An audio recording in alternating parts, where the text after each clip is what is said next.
Take that out. Take that out. Take that out. Otherwise it sounds dumb. Take it out. Take it out. I'll take it out. Wiggle it. We're moving.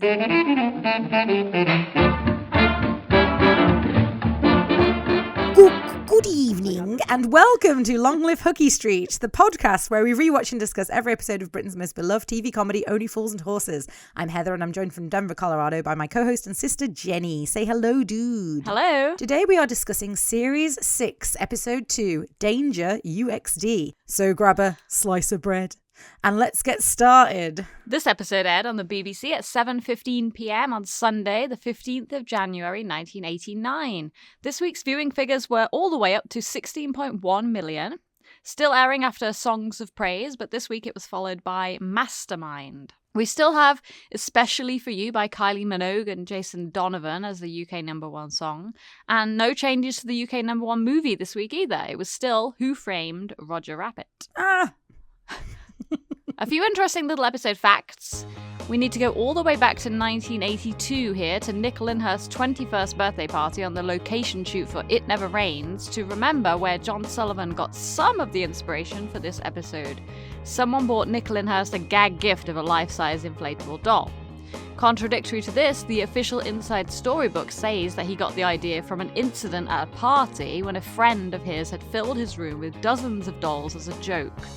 I don't know if one or both of these stories are true, but we do know that life-size inflatable dolls seem to pop up at several times during John Sullivan's life. Nice pun. John Sullivan was initially concerned that the subject could be too much for a sitcom, but he figured that he would approach this from the trader's angle, and Dell would see the profit margin and not be able to pass it up. I think it's obvious, but these dolls were specially made to look, quote, as inoffensive as possible. Yes. Despite that, the BBC did get a bunch of complaints in the days following the original airing. David Jason and Nick Lyndhurst actually had to go on live daytime TV the next day to respond to the criticism.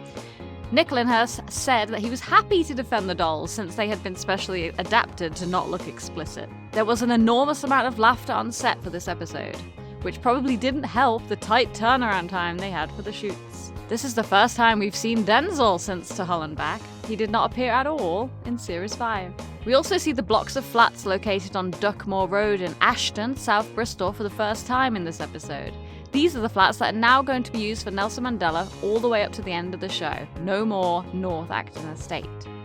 And finally, John Sullivan had considered, but luckily did not go through with, having the van meet its demise in this episode and blow up at the end with the dolls inside.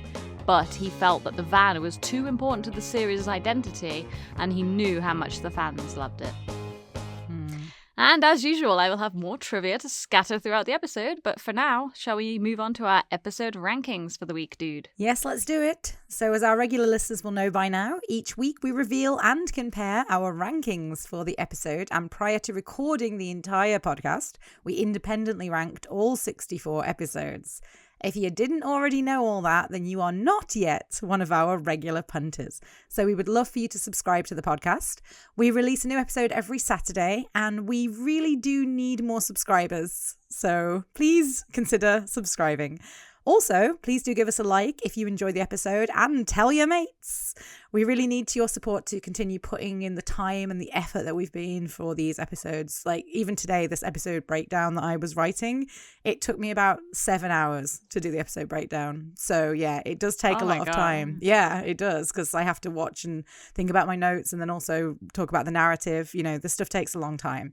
So you can go ahead and follow us on Facebook and Instagram. And if you feel inclined, you can also buy us a pina colada on buymeacoffee.com. All the links will be in the channel page and the episode descriptions. So, dude, this episode, should I guess yours? Yeah, go ahead. You guess mine if you like. I think this episode is definitely in the top 10 for you. That's correct. It is in my top 10. I'm going to guess in the top 5. It's not in the top 5. Ah, gutted. Okay, what's your ranking for this one? My ranking for this episode is number 8. Oh, okay. Good. Any particular reason?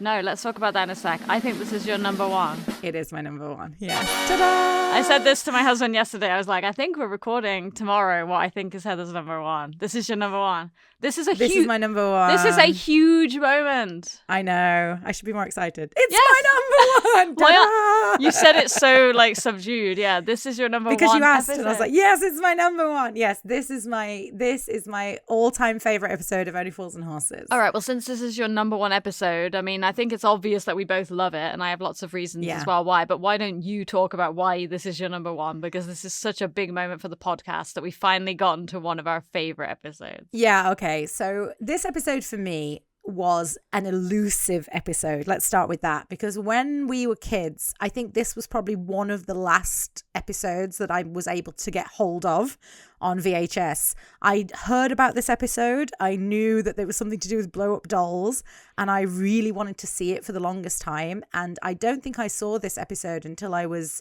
probably like 9 or 10 years old. So it was one of the last ones that I saw really out of all of the original run. And that elusivity, is that the right word? That damned elusive shadow. The fact that this episode, there we go. The fact that this episode was so elusive already sort of gave it this gravity to me. But then when I actually watched it, I just remember laughing so hard at this episode. And honestly, this episode is the one. If you said, oh, let's watch Only Fools and Horses, what episode should we put on? I would always say Danger UXD.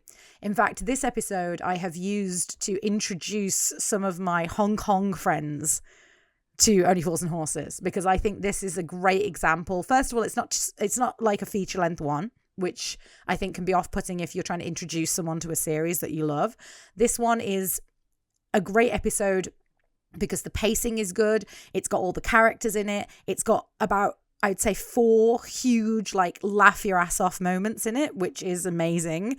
And obviously the physical comedy sort of paired with the whole story is like quite bizarre and unique. And it's just wonderful. And of course, we've got some amazing one-liners in this episode as well.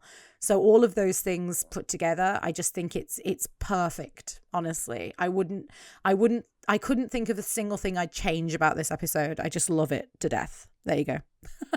Yeah, I agree with you completely about what you said about it being hard to find, because I know we didn't have it originally, and if I remember correctly, Dad doesn't like it because I don't think he likes the subject matter that much. Could be. So maybe he thought it was inappropriate for us as children, but he might have done. It's important to note that when we were kids, I don't think the idea of them being like sex dolls was not in my mind at all. They were just funny, blow up large dolls to me.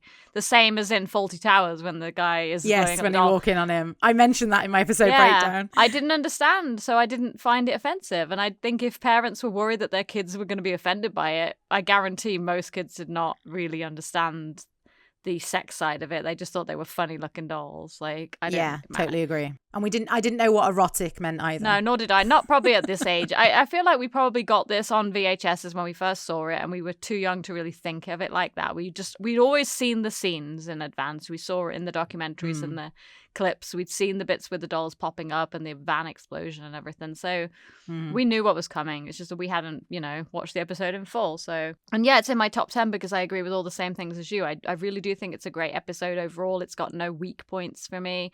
The story idea was really funny, and I love the way they wove it into Dell's. I love all the stuff about the new image and like Dell trying to make Trotter's independent traders enter a new like era of development and stuff, and all the side characters being in it and them all being part of the plot as well. It's fun. It's a really fun episode. There's just not really anything negative. And IMDb's ranking for this one is number 6. So it's in the top 10 as well. The only one that is strange again is Fran. Fran has it as 21.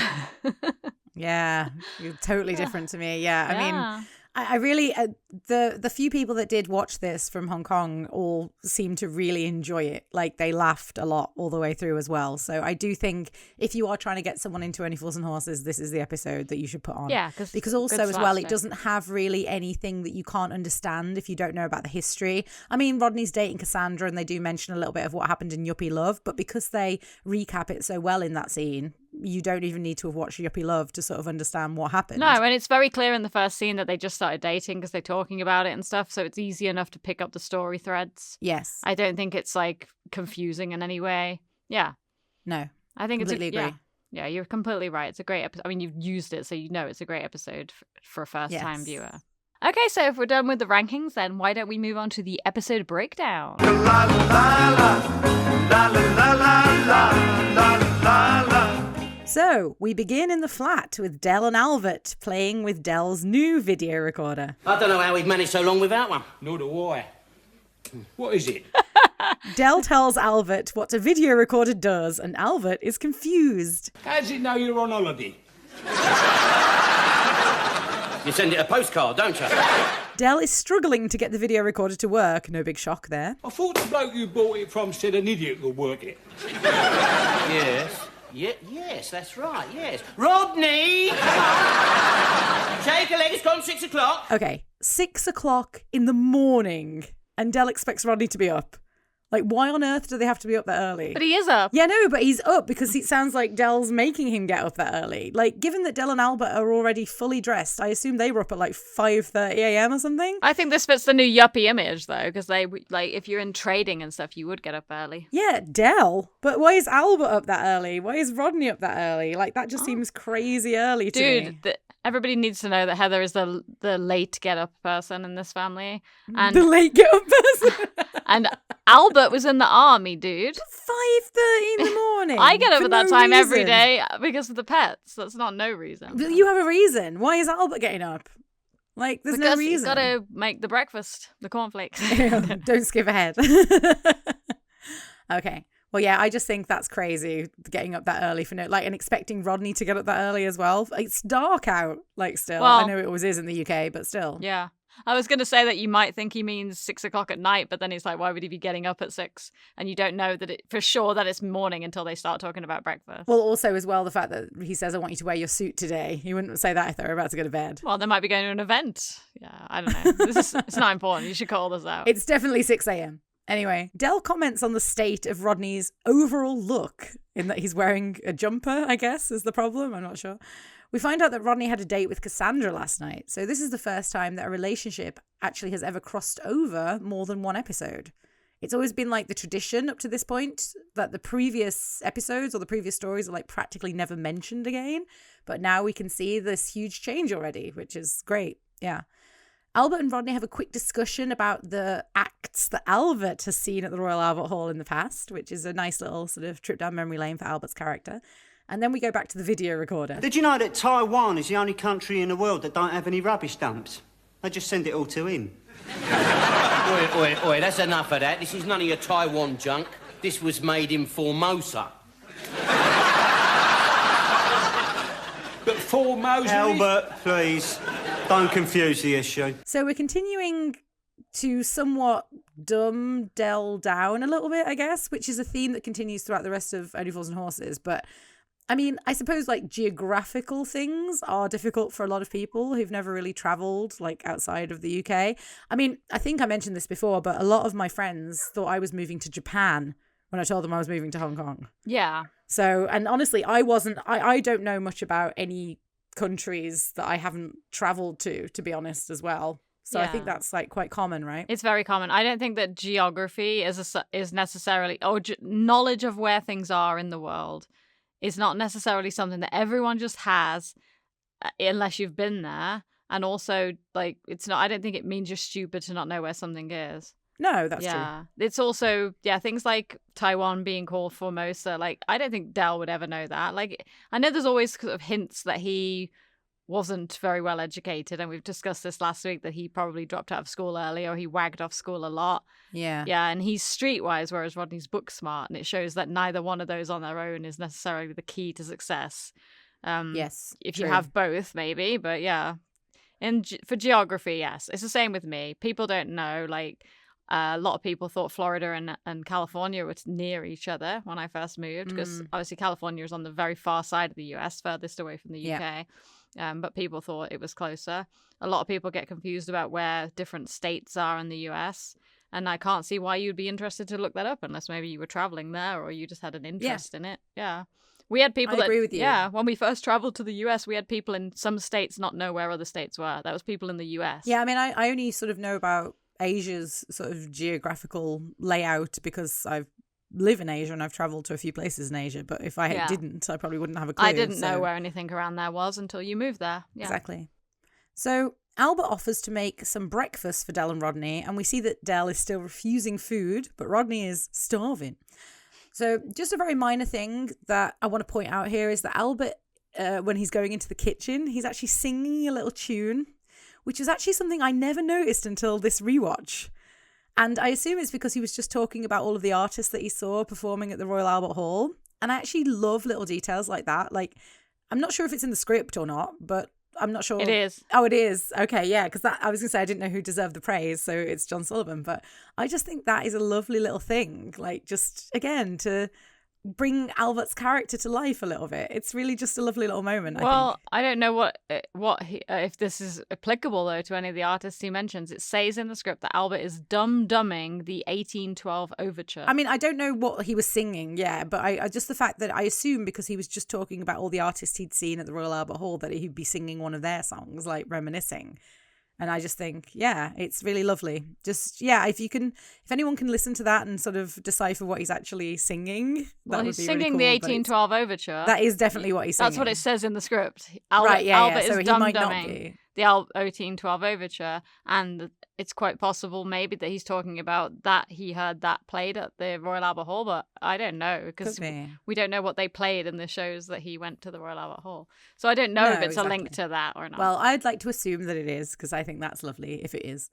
So Del talks to Rodney about where he got the video recorders from, and we find out that he got them from a place that used to be called Ron's Cash and Carry.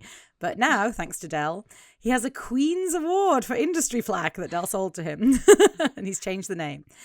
So I love that Del doesn't just limit himself to knockoff gear, but he also sells forged awards. And this is what brings him to begin lecturing Rodney about image. Now, take me, for instance. I am a perfect example. But you look exactly what you are. Well, thank you very much. So here it's on full display how different Del and Rodney are in their attitudes towards looking like a yuppie. Because I guess like Rodney's referring to Del looking like he's a try-hard yuppie. But I don't know. I just feel like the differences between Del and Rodney are night and day by the time we get to Series 6. In their personalities, the way that they think, everything. Yeah, I think that obviously Del is on this new trajectory to change his image and become more yuppie, and he's trying to bring Rodney along with him. That it does highlight how different they now are in just their appearance to start with.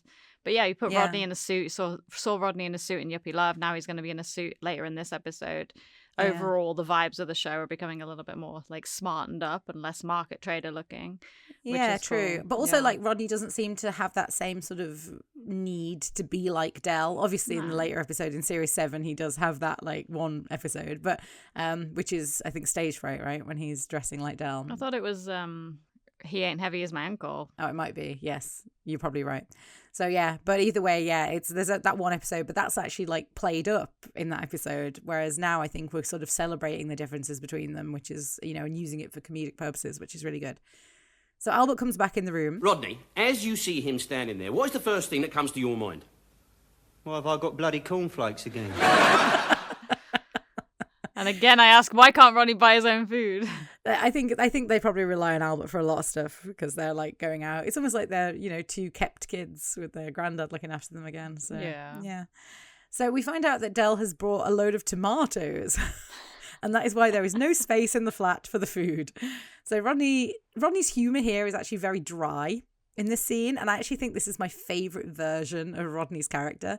If you look at this entire first scene, Rodney's energy appears very low, but every single line that comes out of his mouth is like effortlessly witty. And it's like everything's like a sarcastic joke, and it's just one of the reasons that I think this is my favourite episode. I love the way Rodney's character is in this episode as well.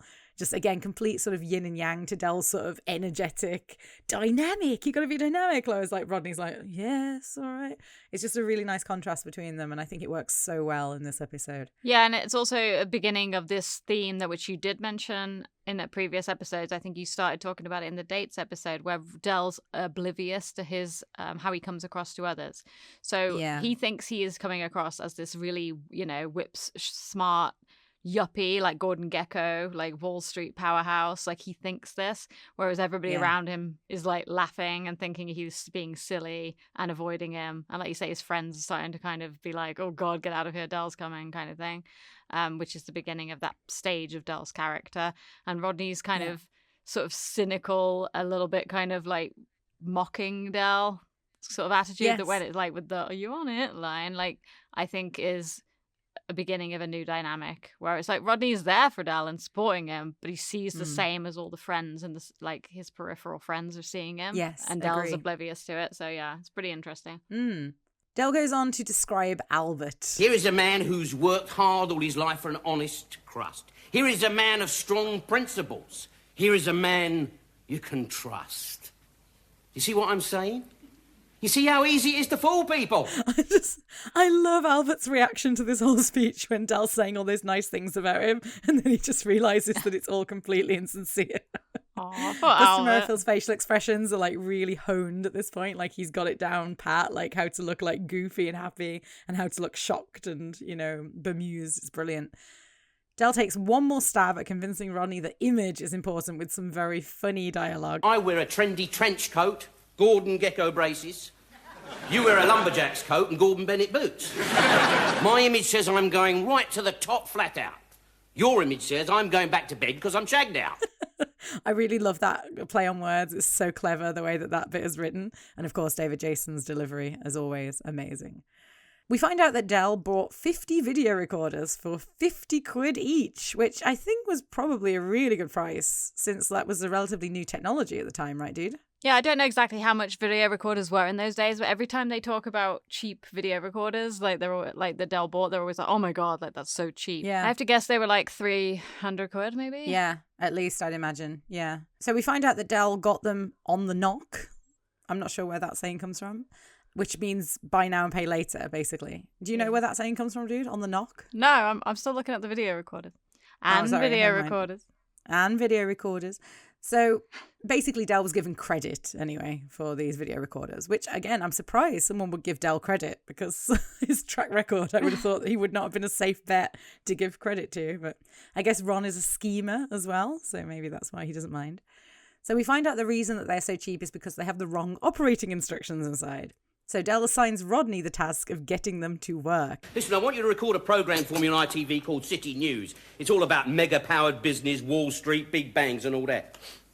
You on it? Again, that dry sarcasm, so good. Del tells Rodney that he needs to wear a suit today to look snappy for the punters. So why on earth would anyone expect a market trader to wear a suit? I don't know, but that's what Del wants now because he's a yappy. It seems like they're selling stuff more one-on-one now, less in the market, right? True. I mean, I suppose like they're upping their game on what they're buying, computers, video recorders at the electronic whatever it is centre. Yeah. You mean Ron's Cash and Carry? Yeah, Ron's Cash and Carry. At the end of the scene, Del asks Rodney and Albert to take the tomatoes down to the van. And we see how many tomatoes that Del has because when he opens up the fridge in the living room, we see it's completely full. And I'm assuming that they bought that fridge specially for the tomatoes because this is the only episode I think we see a fridge in the living room. But it's such a perishable item. I think, is this the first time that we've seen Del selling food-related stuff? I think so, yeah. Yeah, because usually he buys like hardware and stuff that isn't perishable, but this is the first. Tomatoes, they would go off like quite quickly, I think. The tomatoes, I think, were written in deliberately, and I'll tell you a little bit more later about why I think that is, but it's to do with the refrigerator in the living room, and I think they probably changed their mind about the layout, the way they had the fridges originally, but it's to do, I think it's to do with them needing like a barrier along the back of the room for the doll pop-up, which ultimately they didn't end up using. They used the bar. But yeah, I'll tell you more about that later because I have more notes as we go on. Well, that's pretty much all I had. I just said I can't imagine it would be a very wise investment unless the tomatoes were ridiculously cheap. So any notes on that scene, dude? Yeah, I've got a few notes. So first of all, it says here on the internet that a video recorder in 1989 would have been between £200 to £400. So yeah, 50 quid is a good... Wow, yeah, really cheap. Good price. So Starting back at the beginning, so danger UXB means unexploded bomb. So danger, unexploded bomb. So UXD means unexploded doll, obviously. Unexploded dolls. So there was a British TV show made in 1989 called Danger UXB, but I think it's just used as a general term. I don't think it came from that TV show. I think it's just a thing that that's like a term that was already used. So I wrote here that now we're seeing, if we watch Yuppie Love and then we watch this, that Dell's new Yuppie image was not a one-episode gag. It's a continuing theme, much like Cassandra and Rodney's relationship. Yeah. So overall, anybody watching this back in 1989 was seeing that now it's become a little bit more serialized. And since these were like the first episodes that we had on VHS, along with, you know, a few from Series 5 that we mentioned, that we had, you know, like Miracle of Peckham and stuff, I do remember this when I was a kid thinking, oh, you know, we didn't have this one on tape, but we had Yuppie Love and we had Sickness and Wealth and stuff. And I think we sensed that it was different by this series, that it was more serialized. It was a bit like you're watching a longer story. Absolutely. But like you said, you can watch it as a standalone episode because it doesn't require any build up from the previous episodes. So first thing we see in the shot where it says Matsuki is written on the side of the video recorder, that is obviously not a real company. So that was something that was made up for the show. Is that like a play on Mitsubishi or whatever it is? Yeah, it's obviously just like a what they think is a funny Asian name, I guess, for like a cheaper. I think it's along the same lines as I think it's the same in Jolly Boy's Outing. I think there's a name on the radio that's like a made up Asian mashup kind of name. Right. Yeah, I think. But that one's made in, where is it again? Albania. Yeah, that's right. Albania. Yeah. I was trying to think where it was. Every time I see Albania on our list of countries that people listen to the podcast in, that's always what pops into my head. Think of that Albania. Do we think that Kellogg's paid for this placement of cornflakes? Maybe. They may have done. I also think like Maxwell House Coffee must have paid for their placement as well in the final episode. Granule. Yeah. I don't know. Yeah, I wonder because they weren't supposed. Like, God, what's the deal with that? I can't remember. So the BBC, you have to pay your license for, right? Because they don't advertise. So I didn't think that they were allowed to do that. And that's all the notes I have for this scene. Okay, cool. So now we go to the Nag's Head. And Mike is serving up some food, which I think looks disgusting. It's like brown chunks. I don't think that's ever a good thing when it comes to food. Bœuf bourguignon. But on the bright side, Denzel is back. Yay! Yeah. So Mike charges him £1 for the stew, and then some yuppies come over to collect their stew. Bœuf bourguignon. That's £2.50, sir. That's super. Bon appetit. That guy's so over-enthusiastic about a bœuf bourguignon. I feel like he went to yuppie training school to act like that. That's super. So this is something that happened to me a lot, actually, when I first moved to Hong Kong. I would go shopping in the ladies' market. For those of you that have been to Hong Kong, you know what that is. You must remember that dude. And at the time, I was dating a local Hong Kong guy, and we did an experiment once where he would go up to one of the sellers and ask them how much something was, and then a few minutes later, I'd go over and ask how much it was, and the price was always more for me. Yeah. So I think that this is quite common, actually. People do this a lot. I mean, if it's just sort of an independently run company, like, or a pub or something, they've got no reason not to do this. Like, no one's going to know, right? And obviously the prices are not advertised anywhere, so they can just make them up on the spot. But yeah, I just thought that was really funny. We find out that Denzel has started his own company, delivering parcels, and he wanted to keep it small fry. Then I bumped into Del. Don't tell me. Image, yeah? Yes. He said there is no place in the modern business world for small thinkers. You have got to be big, brave and brazen, he said. So on the bright side, Denzel and Del Boy are on speaking terms. That's what I said. After that, at least they've had a conversation since the breakdown in Hunt to Hull and back. So it seems once again that the instance of the past with Denzel and Del have been forgotten. I mean, Denzel, more than anyone else, has to keep forgetting all the crap Del's done to him. Otherwise, I don't think he'd be friends with him, to be honest. But I suppose they had to do that because Denzel would not have been able to come back if he still had like all these grievances with Del from the past. Or if he was in the mental home from... Yeah, exactly. Nervous breakdown, according to Slater. So Mike and Denzel discuss how Del has not been coming into the Nag's Head recently because he's been going to all the wine bars where the yuppies are. Of course, one by one, they're barring him. Well, they're bound to, aren't they? See them over there? They only come in here to avoid him. I feel like this is the point where you can really see a lot of occasions I know I already said this, but it's like, again, that occasions where people are discussing Del when he's not there and being like brutally honest about how they feel about him. But I do feel a bit sorry for Del, actually, if I'm honest here. Like, he's just trying to be nice and bubbly and happy, and like people are always slagging him off. I do too. I feel like because of the way he's so nice to everybody and he really loves them still, you know, they're his friends and family. Like he doesn't, although, you know, to be fair, he does bitch about them too all the time. He does, but I feel like Del would say it to their face as well a bit more than they all do. He to would. Del. He is not really a behind the back gossip. No. No. This does come across as like sort of, like bit gossiping. two-faced. Yeah, but Yeah, true. that's okay. But then saying that, they do also discuss Rodney here. I saw Rodney this morning. He was wearing a suit. Someone must have died. So actually they agree with Del that Rodney has an image of a layabout, I guess, considering they were shocked to see him in a suit. Yeah. Del comes into the pub and he's excited to see Denzel. Denzel, my old man! But Denzel doesn't look happy to see Del. Del orders a pina colada. And you can buy us one and buy me a coffee. You sound like you're doing a PSA. Del clearly agrees with me that the food looks disgusting. Yeah, I've told you before, you ought to clean your pipes out. It's terrible. So Del manages to sell some of his tomatoes to Mike, which is one of the rare occasions where we actually see Mike agreeing to buy something from Del. I mean, I know he only wanted one box and Del sold him 3, but even so, the fact that he actually said, I'll take a box is quite, amazing, because Mike never buys anything from Del. So Del and Denzel go to sit down, and then he is seen by the yuppies. Oh, God. Hello. So there's no way that Del didn't hear them say, oh, God, given how close he was to that table. Yeah. But I guess that's part of the fun. So we do get to find out why the yuppies, Chloe and Adrian, don't like Del. I regret it now, but I ended up clumping him. I love the image that Del was in like this posh wine bar, like debating, and then he got so angry that he thumped the guy.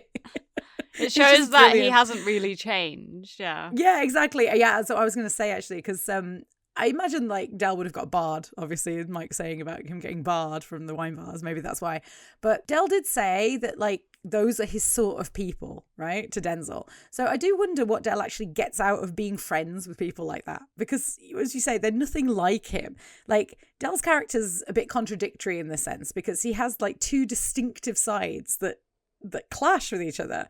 Like his down-to-earth, like working class side, which he seems very comfortable with, and then he has this yuppie side that like wouldn't be seen dead with his working class side. Like it's just a really interesting sort of paradox, I guess, between the 2 sides of the character. And I guess you could say that he's a little bit like Boise in that sense, actually, because Boise has like that money and he lives in this like affluent area, but he still hangs out with his working class friends in the next head. But Boise is naturally snobby. I think Del, it's not in his nature naturally to be a snob, actually. His nature is to be like a market trader, very down-to-earth, working class. But I think he wants to be that snob, whereas Boise is happy to be a snob and like look down on his working class friends.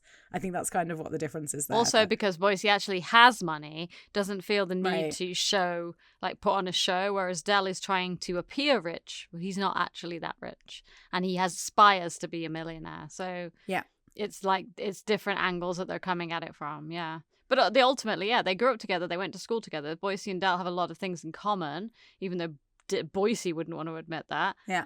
They're both very down to earth. They put their friends before anything else. They grew up in that area, so they're not like above going down the market and hanging out in the pub and stuff. So yeah, like it is an interesting discussion to look at the 2 characters side by side. Yeah, let us know your thoughts on that in the comments. Anyway, Rodney enters the pub carrying 3 boxes of fresh Jersey tomatoes. And as soon as he gives the boxes to Mike, we can see that his suit is covered in tomato stains.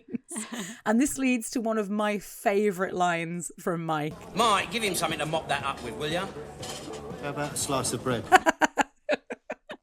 I love how much Mike laughs at his own joke here. It's so funny. That's one of the reactions that I always laugh at, even though I know it's coming. It's just so funny. And again, Rodney's deadpan reaction is always great too. So Rodney seems to think that Cassandra will go off him if he cancels the date due to his suit being covered in tomato stains. But Del tells him to sit down and shut up. Big old brass, he calls it. So now we get a quite an in-depth story from Denzel, which is very important to the plot, regarding some toys that he picked up from a depot. So I'll just pick a couple of parts of the story so it's clear. Friday afternoon, I got this urgent call from the factory to go to a shop in High Wycombe and pick up 50 dolls. They were being returned, faulty stock. But tomorrow morning, I have got to hand in this unsigned docket, which proves I collected the dolls, but also proves that I didn't deliver them. So Del does not see any problem with this story, and he tells Denzel exactly how to solve the problem. Now, as far as anyone's concerned, all them dolls went up in flames with the rest of the factory. Them dolls on the back of your truck no longer exist. This means that the owners will get more insurance money. You get an empty truck plus 100 nickel bunts. Me and the tomato kid here, we get 50 dolls to flog down the market, and the great British public have another bargain of a lifetime. Everyone's a winner. Petit déjeuner. Any idea what petit déjeuner means, dude? It means breakfast. Brilliant. That's what it says online, yeah, unless I'm wrong. Oh, okay, yeah, it's probably right. So Del leaves the pub to put the dolls in his van and take them out of Denzel's van. And he's looking very pleased with himself. I love the way Del leaves the pub actually here. So like jingling the keys, like ta-ta, Adrian, Chloe, TT Heaven, Michael. Like it's just really nice the way he leaves. But Rodney and Denzel are left looking slightly bemused by what just happened. So any notes on that scene, dude? I just think it's like, yeah, it's because everything comes from Del in just like one breath. Like the whole plan is just put together and he's out of there before they have a chance to say anything. That's what's so funny, the way that they're just like shocked by the way that he was able to put together that entire plan in like 30 seconds. Yeah, I agree. And it is clever. I mean, Del is clever. Yeah. I love that the fraud doesn't even enter into his mind, though, as being a problem. Well, I mean, he's right that everyone's a winner except obviously the insurance company. But Yes. who cares about insurance companies? Because no one's going to cry over that. No. Honestly, they are the ones that tend to win in 99% of cases. So if they have to pay for an extra box of dolls, he's right. Who cares about that? Can you tell Jenny's had some recent trouble with an insurance company? I've had insurance. From the anger in her voice. I've had insurance issues my whole life. So yeah, I do not feel any sadness for insurance companies. I did write here that Del orders soup and then leaves without touching it. So I don't know if I'm wrong here, but I think he ordered a bowl of soup. Unless it's just his pina colada that he leaves, but he leaves everything on the table that he ordered and leaves. Yeah. I mean, I assumed he would have come back in after he swapped the dolls over. He wouldn't have just left the drink, but yeah. Well, he says I don't goodbye know. to everybody though, yeah. He does, but he probably just came straight back after he unloaded. Actually, I'm surprised he didn't order Rodney to unload the dolls. The only reason I'm mentioning this is because this is a thing in TV shows that really bothers me. Yes, I know what you're going to say. Always, people have a massive plate of food or they order something and then they leave. Yeah. Like, you see, I know that it's because it's filmed like in front of a live studio audience. It's not like we want to see them eating their whole meal, but it's so wasteful. They always have like a whole table of food and a whole drink and they're like, bye, I'm out of here. It's like as if you would ever do that in real life. You would never leave your food and just be like, bye. That's what I'm saying. That's why I think Del probably came back. But yes, you're right. This is a very common trope in TV shows where they just like have all the food and drink delivered and they're like, I'm mad at you and I'm leaving. And it's like, no, you wouldn't do that. Like you'd take your food with you at least. Yeah, it wouldn't have quite the dramatic effect. I'm leaving. Can I get a to-go box, please? I feel like there's a show that did that as like a joke that actually, it might have been Scrubs, where someone like leaves and then they come back to get the food like because they don't want to leave it even though they're mad and they stormed off. I feel like it might be JD, but I'm not sure. It might be. We're also huge Scrubs fans as well. Yeah, so then I also wrote here, there is a I wrote as a note, when Del says that he punched Adrian, he says Perrier water under the bridge, eh? and I only noticed that. Denzel says that. Yeah, Denzel says right, that. so I never noticed him say that before. I think I always thought he just said it's water under the bridge. Yeah. But I only saw the Perrier because it was in the script. So did you always know he said it's Perrier Oh, yeah, water? I was said that. Perrier All water under the bridge. I never noticed that before, so just in case anyone Well, this is my didn't. favourite episode, although I didn't notice Del getting the food, so... Right, and I don't know that I'm right about that either. But so I also put, it's nice to hear Corin be mentioned here. So the idea at the moment is that they're still together because they're working on their relationship. So she's mentioned here. Denzel says that it's their anniversary, and that's why he decided to leave the dolls on the truck. But it's also funny that Del's still like, well, obviously you let Corinne down, don't you? Like, it's not important at all. Yeah, that's right. I didn't highlight that, but when Denzel says, well, it was mine and Corinne's anniversary, and Del goes, oh my God. And he goes, no, that's not the bad news. That is really funny. Yeah. And that is all I had because, we already mentioned the pâté déjeuner, which I wrote means breakfast, which I think is correct. Yeah, I can usually rely on you to look up the French before we do the episode breakdown. I don't so always, but in this case, because he says it in such a defined way. It's like, the whole ending to the plan. Breakfast. Right. And last time, and he's often talking about food items or meals a lot of the time because they're things that you would hear frequently said in French. Yeah, that makes sense. So we go back to the Trotter flat and we see Albert is trying to open one of the boxes of dolls that Del got from Denzel. And Del is loading tomatoes back into the fridge in the living room. So I assume those are the ones that he couldn't sell. And I just wonder, how long those tomatoes will last. I just have a real thing about that. I know that they kind of mentioned the manky and stuff already later in the episode, so... But this is another thing, though. What in Hong Kong, do they put tomatoes in the fridge? Because in this country, they sold on room temperature. I put my tomatoes in the fridge. I always have done. But are they sold in the supermarket in the fridge? Because in American supermarkets, they are not. They're room temperature. Yeah, I think they are sold in the fridge, yeah. Because you shouldn't have to refrigerate them, especially not in a colder country like the UK. Well, yeah, so in Hong Kong, obviously, it gets ridiculously humid here in the summer. So if you didn't you have to put everything in the fridge, even like your potatoes go in the fridge in the summer in Hong Kong, otherwise they go off in like a day. So that's probably why people just get used to putting everything in the fridge here. Yeah, but, I don't know. They didn't need to go in the fridge. And they're a fruit. I know they're a fruit. And join us next week for Potato Facts. Del says he paid £2 each for the dolls and he reckons that he'll be able to sell them for £10 each. So that's a pretty good profit already before we find out what we find out. Rodney comes out from the kitchen cleaning his suit. You've just bought 50 dolls that have got something wrong with them. So then we get this really funny story about some other dolls that they tried to sell last Christmas. There was nothing wrong with them dolls, was there? You laid them back in your arms like that, they closed their little eyes and they looked exactly as if they was asleep. Yeah, we had to try and keep them closed, didn't we? Because when you opened them, they was boss-eyed. I love that line so much. We had to keep them that way, didn't we? Boss-eyed. I'd imagine that is not something you're allowed to say anymore, but I think that's so funny. We used to say that about some of the kids, when we were in school, that they had boss eyes. Where does that terminology comes from? I don't know. Where does it come from? That's an old slang term. Where does it comes from? I don't know. Maybe someone in the comments can let us know where that came from. As a kid, I wonder how freaky it would be to have a doll where the eyes have been put in backwards. Honestly, that would definitely traumatize you for the rest of your life. You'd remember that doll and it would scare you. Just like Del said, the little one that had nightmares. Rodney picks up the information sheet for the dolls that they've bought. Del, these dolls ain't called Barbie or Cindy. These dolls are called Lusty Linda and Erotic Estelle. You can't have dolls with names like that. You can if you go to the right shops. So Albert picks up one of the dolls and it's an inflatable sex doll. And the reaction from all of them is comedy gold. I just love that whole moment with Albert holding it up and the way Del and Rodney look at the doll. It's just brilliant. It's so funny. Again, I watched it a million times and it always makes me laugh. It's just so good.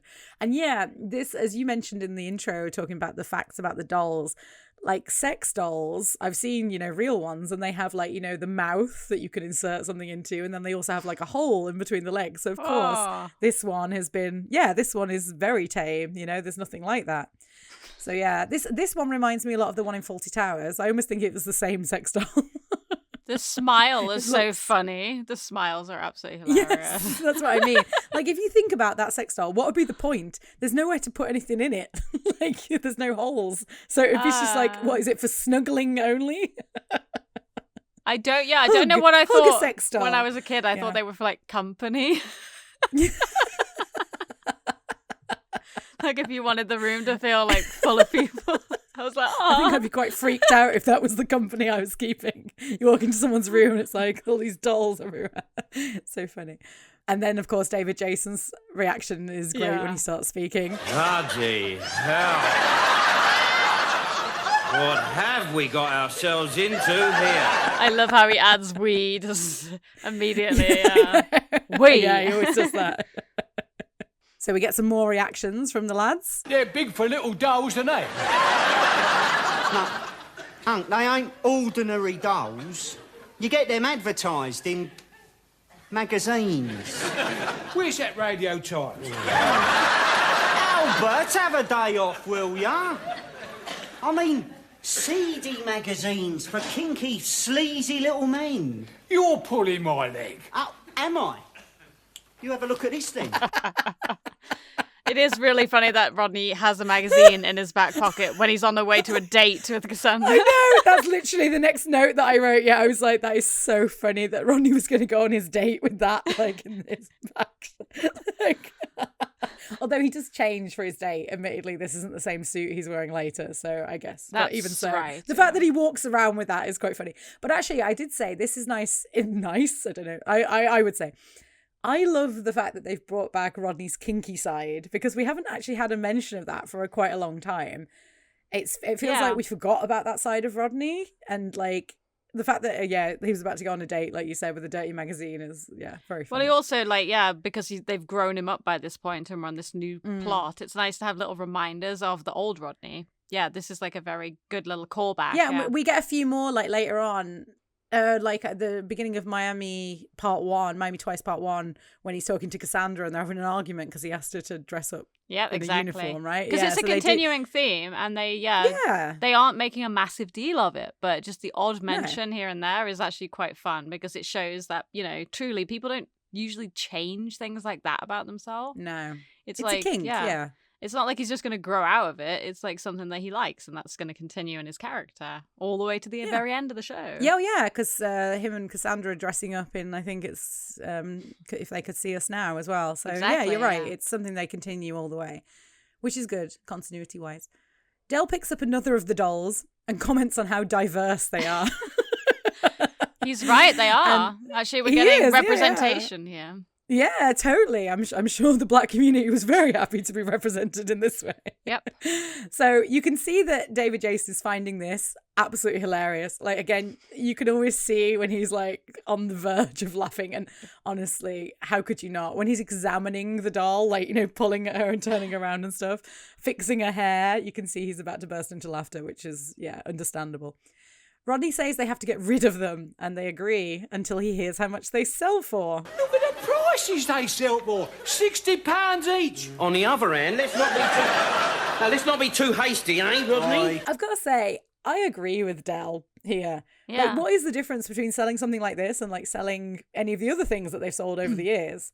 Because like Rodney claims to be creeped out by them, but then he's the one that reads the sorts of magazines where these things are advertised. So he should be more supportive of Del's plan to sell the dolls, I think. Yeah, it doesn't really make sense that Rodney's creeped out. I don't think he actually is. I think he's putting on a bit of an act. Yeah, I mean, Albert makes sense. Albert's older and he probably hasn't seen anything like this. And obviously he thinks it's all voodoo, which I'll talk more about later. But yeah, it's, I mean, anything that's like human-like. I mean, this is like robots, can freak people out for the same reason. I remember like the old theme park rides, well, a lot of the new ones, they have like mannequins and stuff.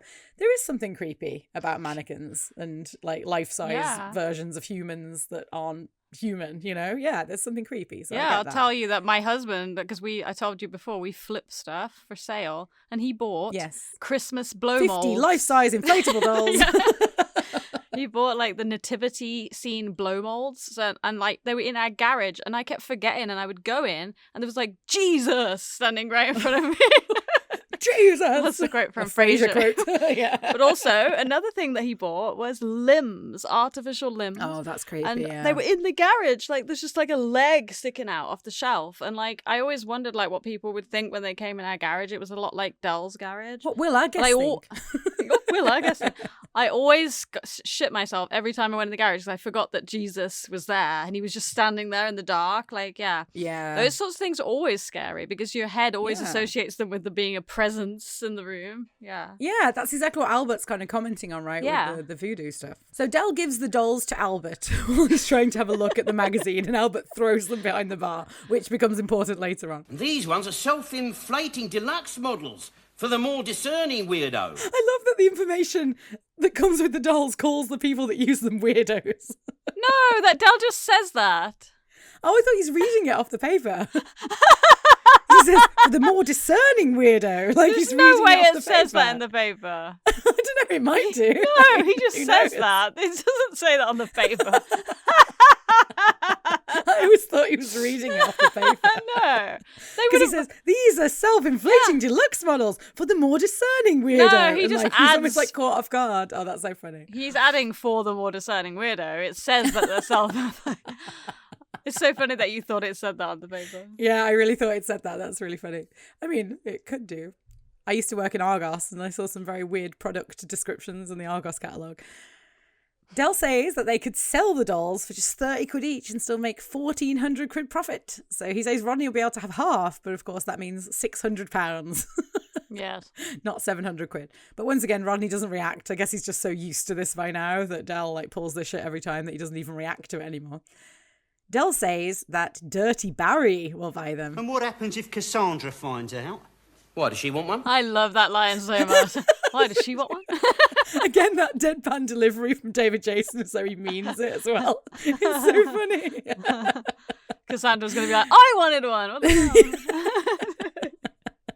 So Dell says Cassandra won't find out because they're going to go and take them to Dirty Barry's at night time, so no one will see. And Albert seems to have a strange superstition regarding the dolls. Just get them out of here as quick as you can. I don't like the idea of sharing my home with these evil little things that bring nothing but bad luck. Now you know how me and Rodney felt the day you moved in. Doesn't this remind you of Grandad not wanting the ashes in the house?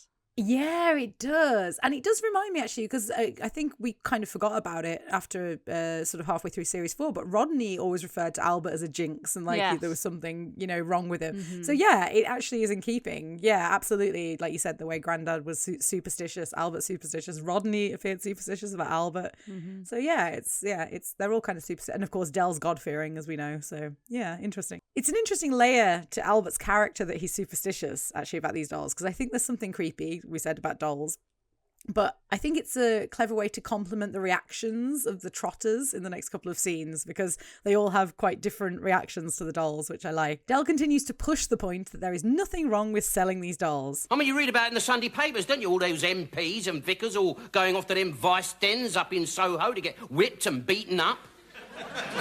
And they pay 200 quid, you know, for the privilege and all.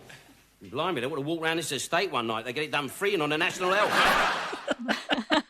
We haven't actually heard about how dangerous the estate is for a while, so it's good that they bring this up again, because it was kind of commented on a few times in the earlier series, but it kind of got like left by the wayside, I guess.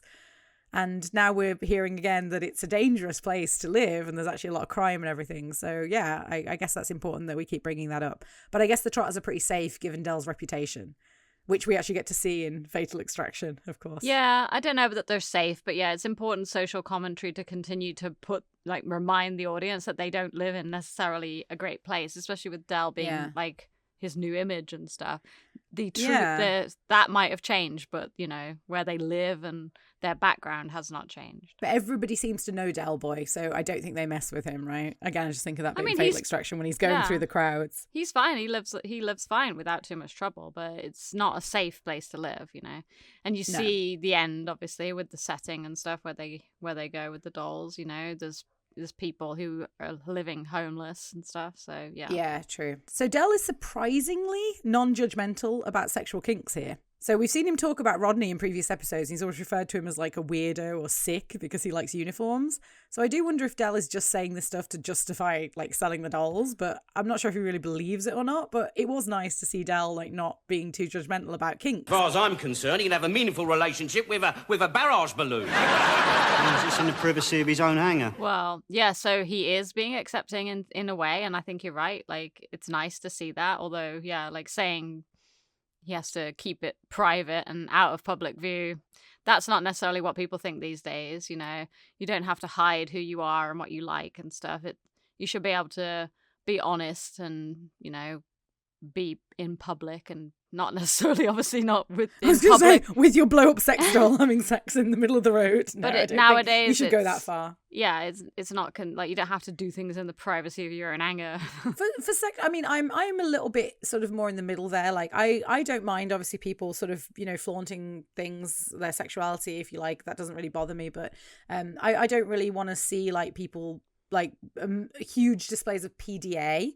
I'm not a big fan of that. Like watching, like, because on the MTR sometimes in Hong Kong, like I see these young couples and they're just like they might as well be humping up against the wall. I'm just like, maybe you should do that in a private area and not in public, you know? I was going to say, I thought that a lot of that might come from living for like almost 20 years in Asia, because I thought in Asia people didn't really do a lot of PDA. The older people don't. Younger people do, because a lot of the younger generations obviously are quite influenced by, well, young people. Young people do that stuff. I'm not a young person, so of course I don't like that sort of stuff. Again, it's not that I don't like it.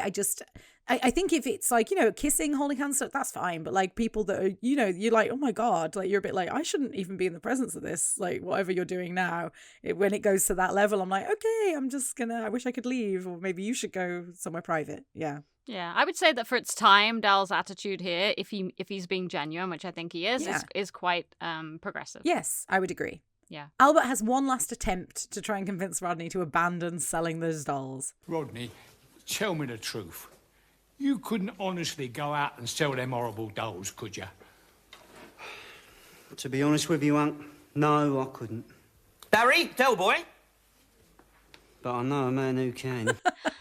I think Del trying to sell them all to Barry in one quick transaction is a great idea. I wouldn't think. Yeah, agree. I don't think Del wants to stand in the market trying to sell them either. But just to sell them as a consignment to a sex shop, there's absolutely nothing wrong with that.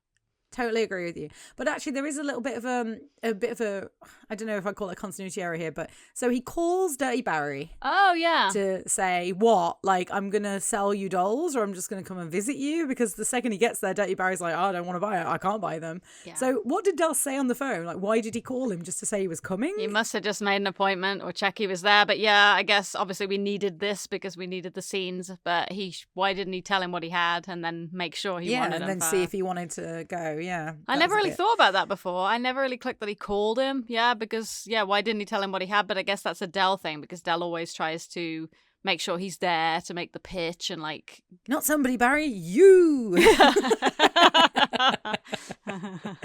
Yeah. Anyway, that's all I had for that scene, dude. Any notes on that scene? So the only remaining note that I have that we haven't discussed is that in the trivia on IMDb, and it has no source for this, it says that they got the dolls from a Soho sex shop. I think I've read that somewhere else before, and we mentioned earlier they modified these dolls to make them look like not as sexualized as maybe they did. They closed up all the holes. But then, like I said, it says in Lovely Jubbly trivia that they were specially made for this episode. But that could be both. Maybe the Soho sex shop specially made them for this episode. So if anyone has more detail about this, I'd love to know more detail about... Yeah, I feel like it would be very difficult to close the holes without it being very obvious that you did that on a blow-up sex doll. Because, like, how would you possibly... I was going to say... From my knowledge of sex dolls, they have 2 holes. So it's weird that these ones don't have any holes. I was going to say that what I want to see is the drawings that somebody did to like give to the people that made it. Be like, I want you to do this.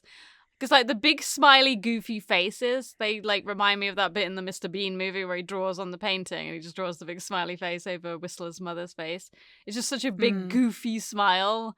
There's like, obviously, that's why it's, Nick Lyndhurst said he was happy to defend them, because there's no way you're going to be able to use something like that in a sexualized way. It's just such a joke. It's almost like half like Kitty's doll you see at the market and half inflatable sex doll. So yeah, obviously they're very goofy looking, and I want to see like what specs they had before they were made. It'd be so funny to see that. But yeah, that's all I had for that scene. Okay, cool. So now we go to the Chinese takeaway, which I noticed you put in the notes, dude. It's called the China Gardens. Is that what it's called in the script? I think I either got that from the script or I got it from the establishing shot. I'm not sure. I wrote the China Gardens. Yeah. Okay, cool. Yeah. So I just put the Chinese takeaway. And Denzel is waiting for his food. But while he's waiting, he sees a report on the television on City News that the dolls that he sold to Del contain a highly flammable gas, propane, and that the police are now looking for the dolls. So Denzel looks very freaked out and he runs out of the takeaway just as his food arrives. Your food is ready! Usually they take their food and run off their pain. This guy's got it all wrong. I love it's it. Such a great line. Even his one-liner is great. Like, he's not a main character, but the delivery is just flawless. It's brilliant. Do you know who played that guy? I didn't know if you had that note. Yeah, so I wrote here that he was played by Takashi Kawahara, which sounds Japanese to me. He's so Japanese. Why is he working in a China Japanese. takeaway? And it says here that he was in Tenko, And so we talked about that in the Bugs Legacy. He was in that show, Tenko. And his line is really funny, like telling the customers, usually people just run off without paying. I love that scene. I also love the reaction of the guy he says it to, who sort of nods along and goes, yeah, like he has got it wrong. It's just great. I mean, this is a short scene, but it's integral to the plot. And Denzel's facial expressions are hilarious throughout the entire news report. And they said that the theft came to light because the police noticed a forged signature on a delivery docket. So I'm just wondering why Denzel wasn't interviewed, if that's the case, because like they would know that he was the one who gave them the paperwork with the forged signature. So I don't know. That's just a bit of a maybe slight of plot hole there. How the hell they knew that was a forged signature? Because true. Yeah. Signatures. I mean, I guess the guy who works at the place that burnt down, he could have looked at it and been like, "That's not my signature." Yeah, he could have. That's true. Yeah, that's probably the only way they would have got it. But even so, it's weird that they didn't want to speak to Denzel because Denzel gave them that paperwork with the forged signature on it. So surely it looks like Denzel was the one that forged it. So therefore, Denzel has the dolls. It seems it would have been easy for the police to sort of make that connection, but then we wouldn't have this hilarious episode. So never mind. But never mind. So I don't really have anything much to say on that scene, so because it's just a short scene. Anything you want to add, dude? The only thing I haven't said is that the newsreader was played by David Warwick, who had been in a few other things that I recognise. Doctor Who, Keeping Up Appearances, and John Sullivan's other show, Dear John. And you mentioned City News. Was it called that? So the reason we know it's City News is because that is the show that Rodney forgot to record, and that is when the dolls were announced. If you think about it, because later on Cassandra goes, "Didn't you see it on the news tonight?" He says, "No, our telly's on the blink." What he means is we didn't record City News. Yeah, but it doesn't say City News. Doesn't it come up and say BBC News? I thought it did. I don't know if it says that. I assume, because I actually wrote a note that was a great little way to like tie it into the plot, that the video recorders made them miss the news report about the dolls. So, I mean, I could be wrong, but that's what I assumed it was, because it's called City News, which is where that report probably would have been, right? But I thought that was just the news. Like I don't remember, and we'd have to go back and watch the scene, but I thought it said BBC News. I mean, it might have done, but I just assumed it was City News. But again, feel free to put your feelings about that in the comments. Because I thought City News was more of a documentary, but I don't know. Yeah, I don't know. I always assumed it was that because it's like ties all the plots together. Yeah, it could be. We'll have to watch it back. I'll gladly watch this episode back again and again. That's all I had.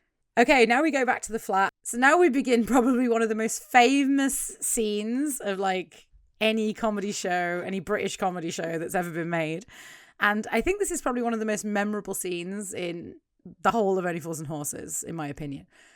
So Del is looking at the television, and we find out that Rodney didn't record the City News program that Del wanted to watch, but instead he got Open University. And Albert thinks it's interesting. So Rodney is getting ready for his date with Cassandra, and he says that it's cold, so he wants to turn up the heating, which will become important later. And Del continues to gripe about Rodney's incompetence regarding the video recorder. Have you read the instructions to your video recorder? No, I haven't actually read them. Well, why don't you do that small thing, Derek? I think you'll find it very interesting. Because we have instructions in German, Spanish, French and Italian, and not one single word in English. And that's why your machine don't work. It was made strictly for sale in Europe. And that's why your machine is on the blink. Its components are burning out. It is what's technically known as knackered. I tell you, Willie Nelson's tucked you up. So Del seems upset about that news, which I would be too, but he's already sold the recorders to Boise, we find out later on, and he sees no problem with it because he's just passing on the problem like it was passed on to him. Yep. Which in his line of work I suppose is pretty common. You know, there's like dodgy shit on the market. Yeah, and it's only Boise. Who cares? Yeah, that's true. Yeah, exactly. He doesn't care. So now we get what I would consider to be a very rare bit of silence in the Trotter living room, and all three of them are just sitting there doing their own thing. But I don't think we ever see that again or before this, but obviously we need that for what happens next. Is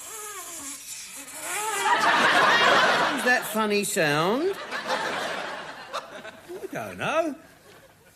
What you looking at me for? The most funny sounds in this flat tend to emanate from your vicinity. Well, I didn't do it. I love that Del and Rodney both accuse Albert of farting, but from where Del is sitting, he would definitely hear that noise was not coming from Albert. And it's coming from behind him since he's sitting next to him. So that's quite funny. And this might sound a bit sexist. I know a lot of our listeners are men, but I'd imagine in a flat full of guys that farting is quite common. I don't know. Yeah, obviously.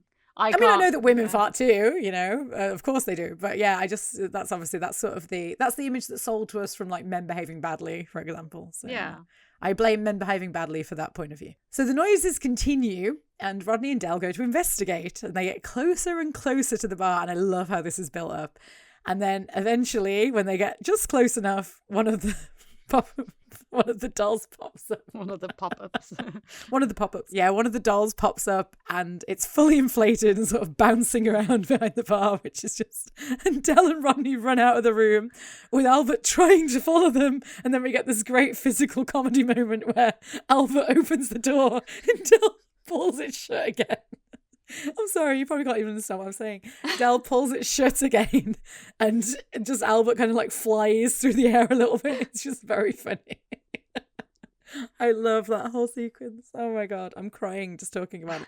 So the Trotters are now trapped in the entrance hallway where they discuss what might be going on. What's happening, Rodney? Who the hell should I know? You're the one with the GCEs. Come alive, that's what's happened. Come alive. What do you think this is, Pinocchio? So Albert seems to think that it's voodoo that has made the dolls puff up, reaffirming his superstitions from earlier. So Del finally goes back into the living room, at which point the other doll pops up. Now, based on the fact that these dolls are filled with propane gas cylinders, this surely would have made them explode. I would have thought if it was hot enough to blow them up, I'm sure that would have caught fire. Yes, it's probably important, to not to consider science at all in this episode because you will ruin it. Yeah. Very true. I just thought of that Austin Powers quote when he's like, it's probably best not to think about these things and just enjoy yourself. Yes.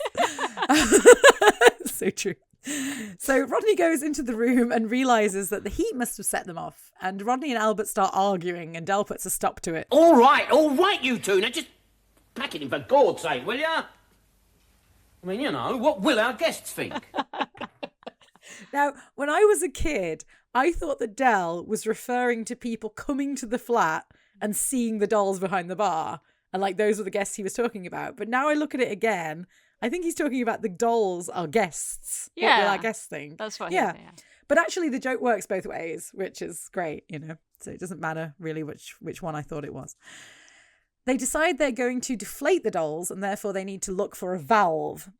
So Del picks at one of the dolls and I love how awkward he is around the doll at first. It's almost like he's like Albert and Rodney are watching him and he's gonna have sex with it, but he doesn't know how to do that in front of them. That's kind of what it looks like the way he's so awkward. It's really funny.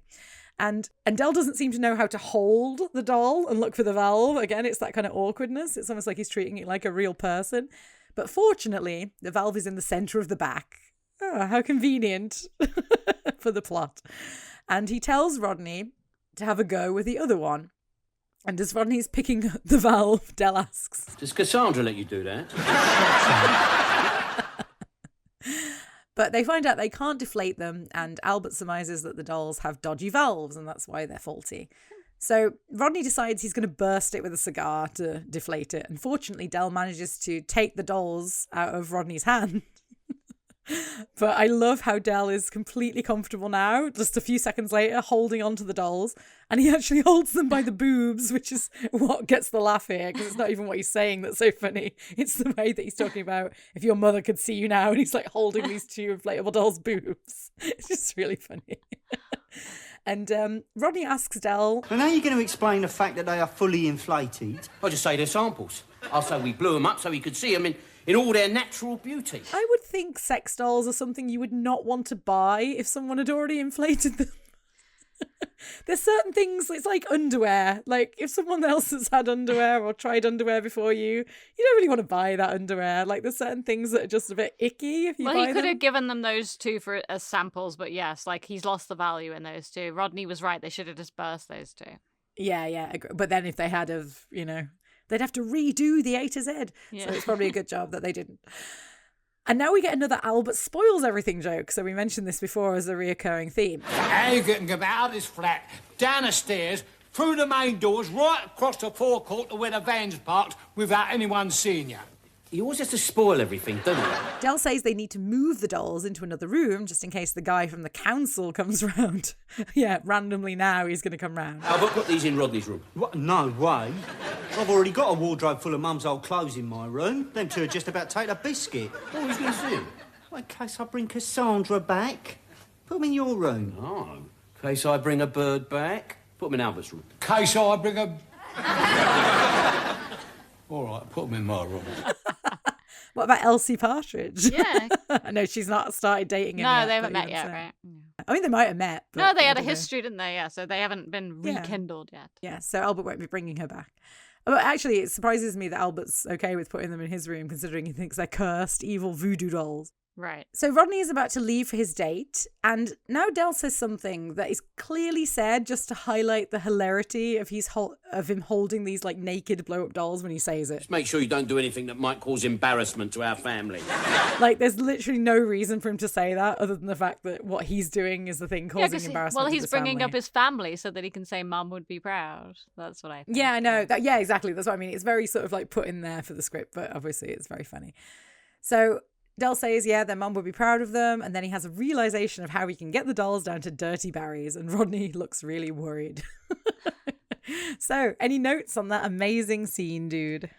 First note I have is, why is Rodney getting dressed in the living room? But I guess you could say it's because he said he's cold, but wouldn't he be cold in there too? Like, yeah.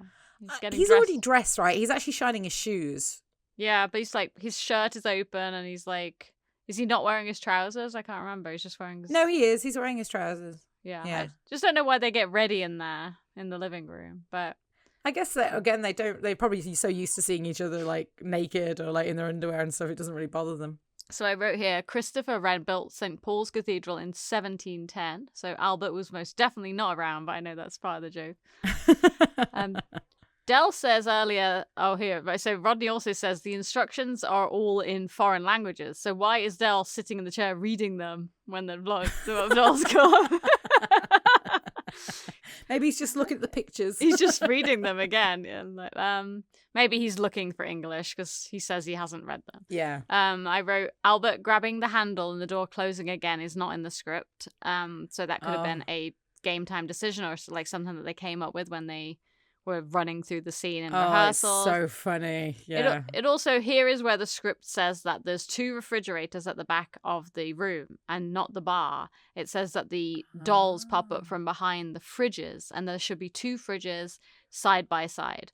So they probably changed it to make it the bar because it obviously works a lot better with the bar. The fridges would have been too definitely. high. Yeah. I was going to say, yeah. I mean, if they'd had like half-size fridges, it would have worked. But yeah, I think obviously the bar, having like the image of the 2 dolls standing behind the bar, like resting on the bar, is so funny. Yeah, it's brilliant. Yeah, and then, yeah, they must have decided to do that because why would they be behind the fridges as well? It's too, like, small of a space, right? I don't know. Yeah, I guess they did that because of the fridge triggering them blowing up the dolls, I guess, originally is why it was like that. That's the only thing I can think. Like the electronics of the fridge or the heat from the fridge is what set them off. But obviously the thermostat works just as well. So yeah. And then I wrote, if this were reality, I don't think the dolls would float and move like that. But I know that this is all again for comedy. It's just really funny to think if this was reality, because like I'm the same as Albert. Things coming alive is like a fear of mine. Yes, and like yeah. them moving on their own like that, I wouldn't have just run into the entry hall. I would have run all the way across Nelson Mandela out the building, or I would never have come back. I'd be so afraid. Like, it's so funny the way that the doll comes up and like makes everybody jump. Yeah, and, that's so and you true. can hear the reaction from the audience too. It was like really good. It was like the Yuppie Love bar scene fall. Like you got really great organic moment here where the audience had no idea what to expect. But yeah, no, I think you can see with the way that they come in from the side of the shot and the bar is centered that something's going to happen. It's just so well done. It's absolutely hilarious. And agree. So I put, again, I know this is for comedy purposes, but they could have found so many other ways to get those dolls out the flat that did not include dressing them up in their mother's clothes. They could have wrapped them in blankets. They could have shoved them in like a Christmas tree carrying bag. Like they could have done so many things. Put them in a box. Yeah, they've probably got loads of boxes around. I know that in true. this day and age, there was always great like weird ways that they made plots work, but yes, Yeah. this didn't have to be this way, but it's absolutely hilarious and I love it. I'm so glad they did it this way, though, for the next scene. Well, not the Definitely. next scene, the scene after next. So. And that is all I have for that scene. So now we go back to the Nag's Head, and in the pub, Boise and Trigger are sitting together, and Trigger is eating some of the pub food. And he says, These tomatoes are a bit manky, aren't they, Mike? Still, they make your beer taste better. So we return to the running gag that Trigger hates the beer in the Nag's Head, which I think is really funny. Mike asks Trigger why he comes to the pub. He says that he comes for the company, which I think is actually really sad. Aww. It's like Trigger should have a date again, like he did before. Actually, we talked about this during dates, so I said it's a shame that Trigger's experience with the dating agency didn't go well, or he could have had someone to share his time with. Yeah. Mike has a really good point, though. Like, if you're going to continue to complain over and over about something, why do you go there? Like, just don't go. Why ask? Why ask? It's true. Yeah, you're right, though. Why would you keep going back to the same place if you don't like the food, you don't like the beer? But I suppose he says he likes the company. But the company is Boise and Mike, so I can't imagine why he would. But anyway. So Boise's in a foul mood, and he goes into one of his elaborate stories. Trigger doesn't have many friends or opportunities for social outlet. Every weekend he goes down to the park and throws bread to the ducks. To him, it's a dinner party. So during the week, he has a straight choice between sitting in the cemetery or sitting in this pub. Unfortunately, the cemetery closes at 6. Mike says something nice about Del in his absence here. At least when Del Boy comes in, he cracks a joke and has a laugh. So it's good to see someone sticking up for Del when he's not there for once, because usually they're slagging him off, which is nice. We find out that Boise's upset because he is the one who bought the video recorders off Del, and he has already discovered that they don't work in the UK. What, they fall off the back of a lorry? If they did, they were going round a bend in Dusseldorf. I love that line so much. I love that. Again, his delivery is amazing as well. It's just so funny. So after hearing this story about the video recorders and how they don't work, Trigger decides that he would like one because they sound like a good deal. 70 nicker each. Eh? Those video recorders, 70 nicker each. Yeah. I'll have one. No, Trig. See, they only work on the continent. All right, I'll drop one round. Cheers, Boise. So they all do it to each other, don't they, really? Like, Del's tucked up Boise, Boise's tucked up Trigger, Trigger's tucked up Del. Like, the only time off the top of my head I can think of is with the paint. The luminous paint, but well, Boise tries to talk Trigger out of this year, but then he just gives up because he's like, "What's the point?" Yeah, he gives up because he's like, "Yeah, fuck it, I'll make some money off Trigger." Yeah, absolutely. So I guess like the whole sort of friendship dynamic of the group is swings and roundabouts, I guess is what I'm trying to say. At that moment, Denzel bursts into the pub, all stressed. I sold Del some dolls, inflatable dolls. Inflatable dolls? Yeah, well, he didn't know they were inflatable. I never knew they were inflatable. Apparently, the police are looking for them. They're dangerous. They've been fitted with the wrong gas cylinders. They're full of something called propane. Propane? Yeah, that's explosive, isn't it? Very. Del's got 50 little time bombs on his hands. If them things get hot, they are going to have to redo the A to Z. Denzel leaves the pub in a fluster, and we get the reaction of Trigger and Denzel and Mike. That's bad news, isn't it? Terrible. Oh, that's tragic.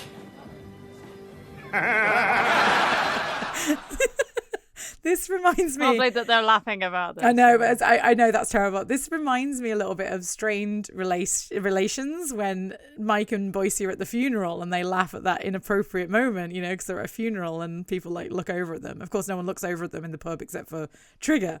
But yeah, I think that Mike and Boise actually come across as pretty good friends in a lot of scenes. Now I'm thinking about it. Yeah. Whenever they're together, they seem to have the same sort of sense of humor, the same way that they think. But their characters are very different. But they do seem to agree on a lot. And they tend to be, when it's like those two and Trigger, it's always like those two together laughing at something or agreeing on something and Trigger sort of not understanding. So yeah, they're actually good friends, Boise and Mike. And the reaction of Trigger is obviously very funny. The way he sort of gives them the side eye and looks confused as to why they're laughing. And it is ridiculous that they're laughing at this, because obviously this is actually genuinely tragic. If this were to happen, the whole apartment block would blow up. But of course, for the comedy, it's hilarious that they laugh. So that's a short scene, but any notes on that scene, dude? The only thing that I was going to say is to go back to our first episode when we talked about who's the real true friend of Del Boy. Trigger is Because I don't, because like, yeah, you mentioned he tucks him up with the luminous paint. He didn't mean to do that. You can see Trigger isn't trying to hide that. He didn't really think about it. He's like, nah, this is luminous paint. Like he wasn't trying to scam Del. And then the fact that he doesn't laugh is like, I think people see it as a comedy that he doesn't understand. Oh no, I think. But maybe he doesn't laugh because he cares about Del. Like that's the most. Yeah. So like. You can take it either way, that's fine, but it does go back to prove our point that Trigger is the really good true friend to Del Boy and his best friend throughout the entire series. Yeah, that's the only note I wrote for this scene. It's short and sweet. You actually made me think of one more thing, or one more time when Boise's got that like laughing at a totally inappropriate time is when they dress up as Batman and Robin and he's like fooled them into it and he's laughing at the funeral or the wake of the funeral. Yep. So yeah, like Boise has a habit of doing that. Yeah, laughing at very and his inappropriate laugh times. is so distinctive and loud. It always like echoes. He's quite ghoulish, isn't he, Boise? When I think about it, yeah, he does look like a vampire, as Marlene's mom said. Yeah, you got vampire eyes. So don't get your face too close; it scares him. Yeah, so true. So now we go back to the outside of Nelson Mandela. I'll say we go back to. We haven't been to the outside yet, but we're at the outside of Nelson Mandela. No, and this is the first time that we see those new flats. This is the first time. Yeah, that's true. Yeah, that we haven't seen this new estate, right? This is the first time we see the outside of the new estate. It's so difficult to think of that as like the first time because obviously I'm so used to thinking about it and seeing it in other episodes. I never really think this was the first time that we saw it, but it is. So Albert is sneaking out with a box of dolls. Hurry up then, it's all clear. That reminded me a little bit of Fawlty Towers. All clear. And all clear. So Del and Rodney emerge with the two inflatable dolls dressed up in Joan Trotter's clothes. And I love how neither of them are making the effort to put the dolls' feet on the floor. Like, arguably that looks even more suspicious that they're floating or they're able to like carry their dates like that. So Del says a line now that Jenny and I often quote to each other. Oh, what a very pleasant evening. Cute. We always say that to each other. It's great for all occasions. So Rodney's very pissed off with Del, but Del is doing quite a good job of acting naturally.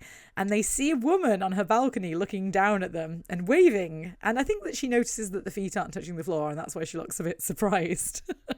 And Albert says that the van is locked, so Del asks him to drive it back over to them. But I'm not insured. Well, don't have a crash then. That's a great answer to that question. That is a great Don't have a great crash. answer. Yeah, that's such a great response. Rodney's concerned about what will happen if the police catch them. But Del's got his story already. I should say yes, Your Honour. The other evening, my brother and I decided to go out for a drink with two life-size inflatable dolls which were wearing my late mother's clothing. I can't put you in prison for that, Rodney, can I? Eh? No, they'll chuck us in Broadmoor. Norman Bates win, most probably. I mean, that joke is a little bit covered by the laughter track, but you get the gist. So now we get another one of my favourite moments from the episode where Mr. Cooper walks over to them. Good evening, David. Good evening, Clayton. Good evening, Rodney. Evening, Mr. Cooper. Good evening, ladies. Good evening.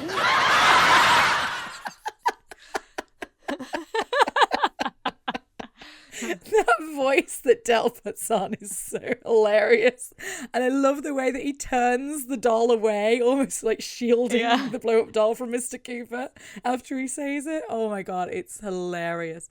And Albert reverses the van and Del appears to be attempting to keep up the appearance that the doll is a person as he walks over to the van. But Rodney, he just like chucks it in the back, which is quite funny. At least Del's like, like walking it over and Rodney's just like, good luck. Surely this would look way more suspicious than anything else because they're literally like putting bodies in the back of a van. I would have thought that would have looked worse than anything else that they were doing if they were worried about people seeing them.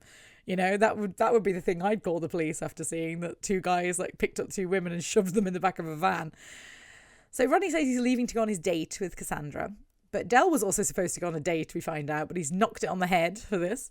And we can already see that Rodney is serious about Cassandra since he's not willing to do the same. So that's the difference here. You know, Del's like, I'll just give up my date. This person doesn't really matter.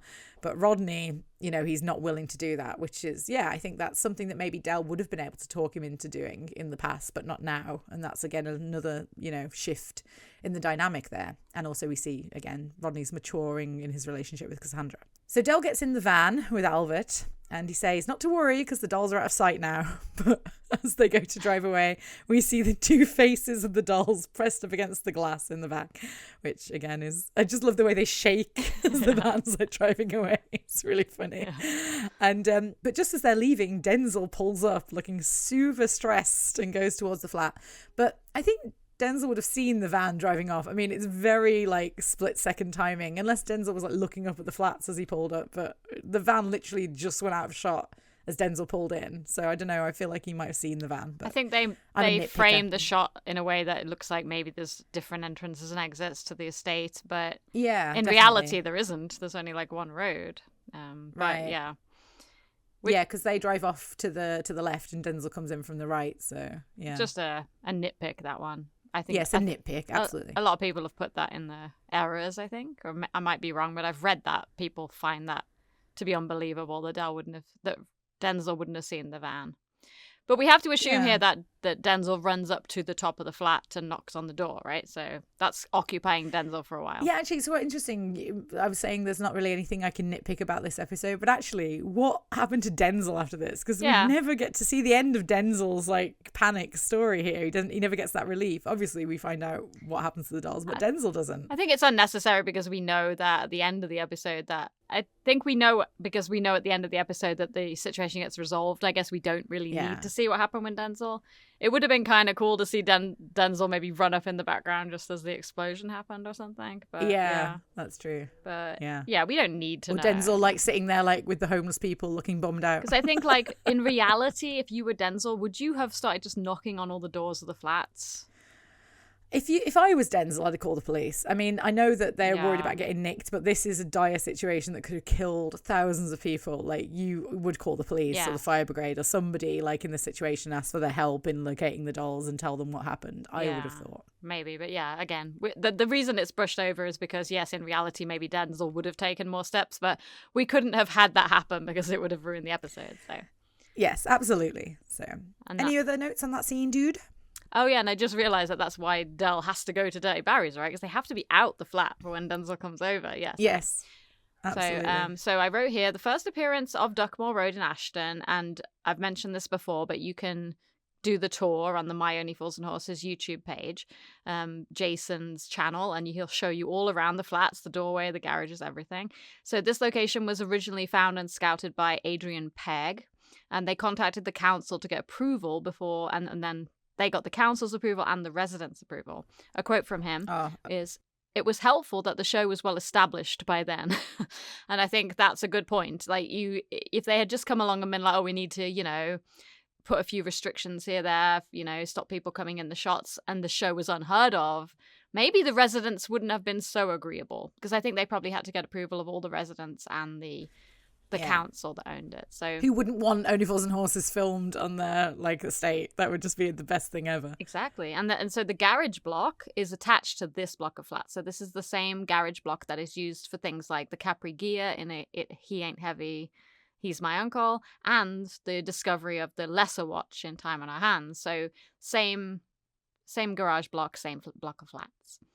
I also wrote Clayton Cooper apparently also appears in Rock and Chips. It's not something I really noticed when I watched it, but yeah, that's a tie back. So they pulled smaller characters like him who only had one appearance, right, in Only Fools and Horses. Yeah, all the way back into Rock and Chips. I mean, this is a very memorable appearance, so maybe that's why they chose him. But yeah. Because I only watched Rock and Chips through once and didn't necessarily write notes while I was watching it, and this is just something that's appeared in lots of the trivia. Well, I told you I've watched the first couple of episodes, but I have no memory really about much of it. I just remember a little bit about the Del character, but nothing really major that stuck in my mind. If I watched it again, I'm sure I'd take a lot more notice. I'm sure that we can do episodes on it in the future when we finish doing Only Fools and Horses. So that was all I really had for the scene. Yeah, because I had a lot of lines written down, but you've already gone over all of them. So Yeah, they're great. So yeah, we go now to the restaurant, or a restaurant, should I say, for Rodney and Cassandra's date. So this is a very nice restaurant by the looks of it. It's very sort of Italian Riviera kind of vibes coming from it. And this scene, I guess this scene is the one that sort of takes us out of the episode a little bit, the momentum of the episode a little bit. But I do understand why they needed it, because they need to have some development between Cassandra and Rodney, like every episode in Series 6, in order for them to get married at the end of Series 6. Like, they have to have a little bit of sort of building their relationship.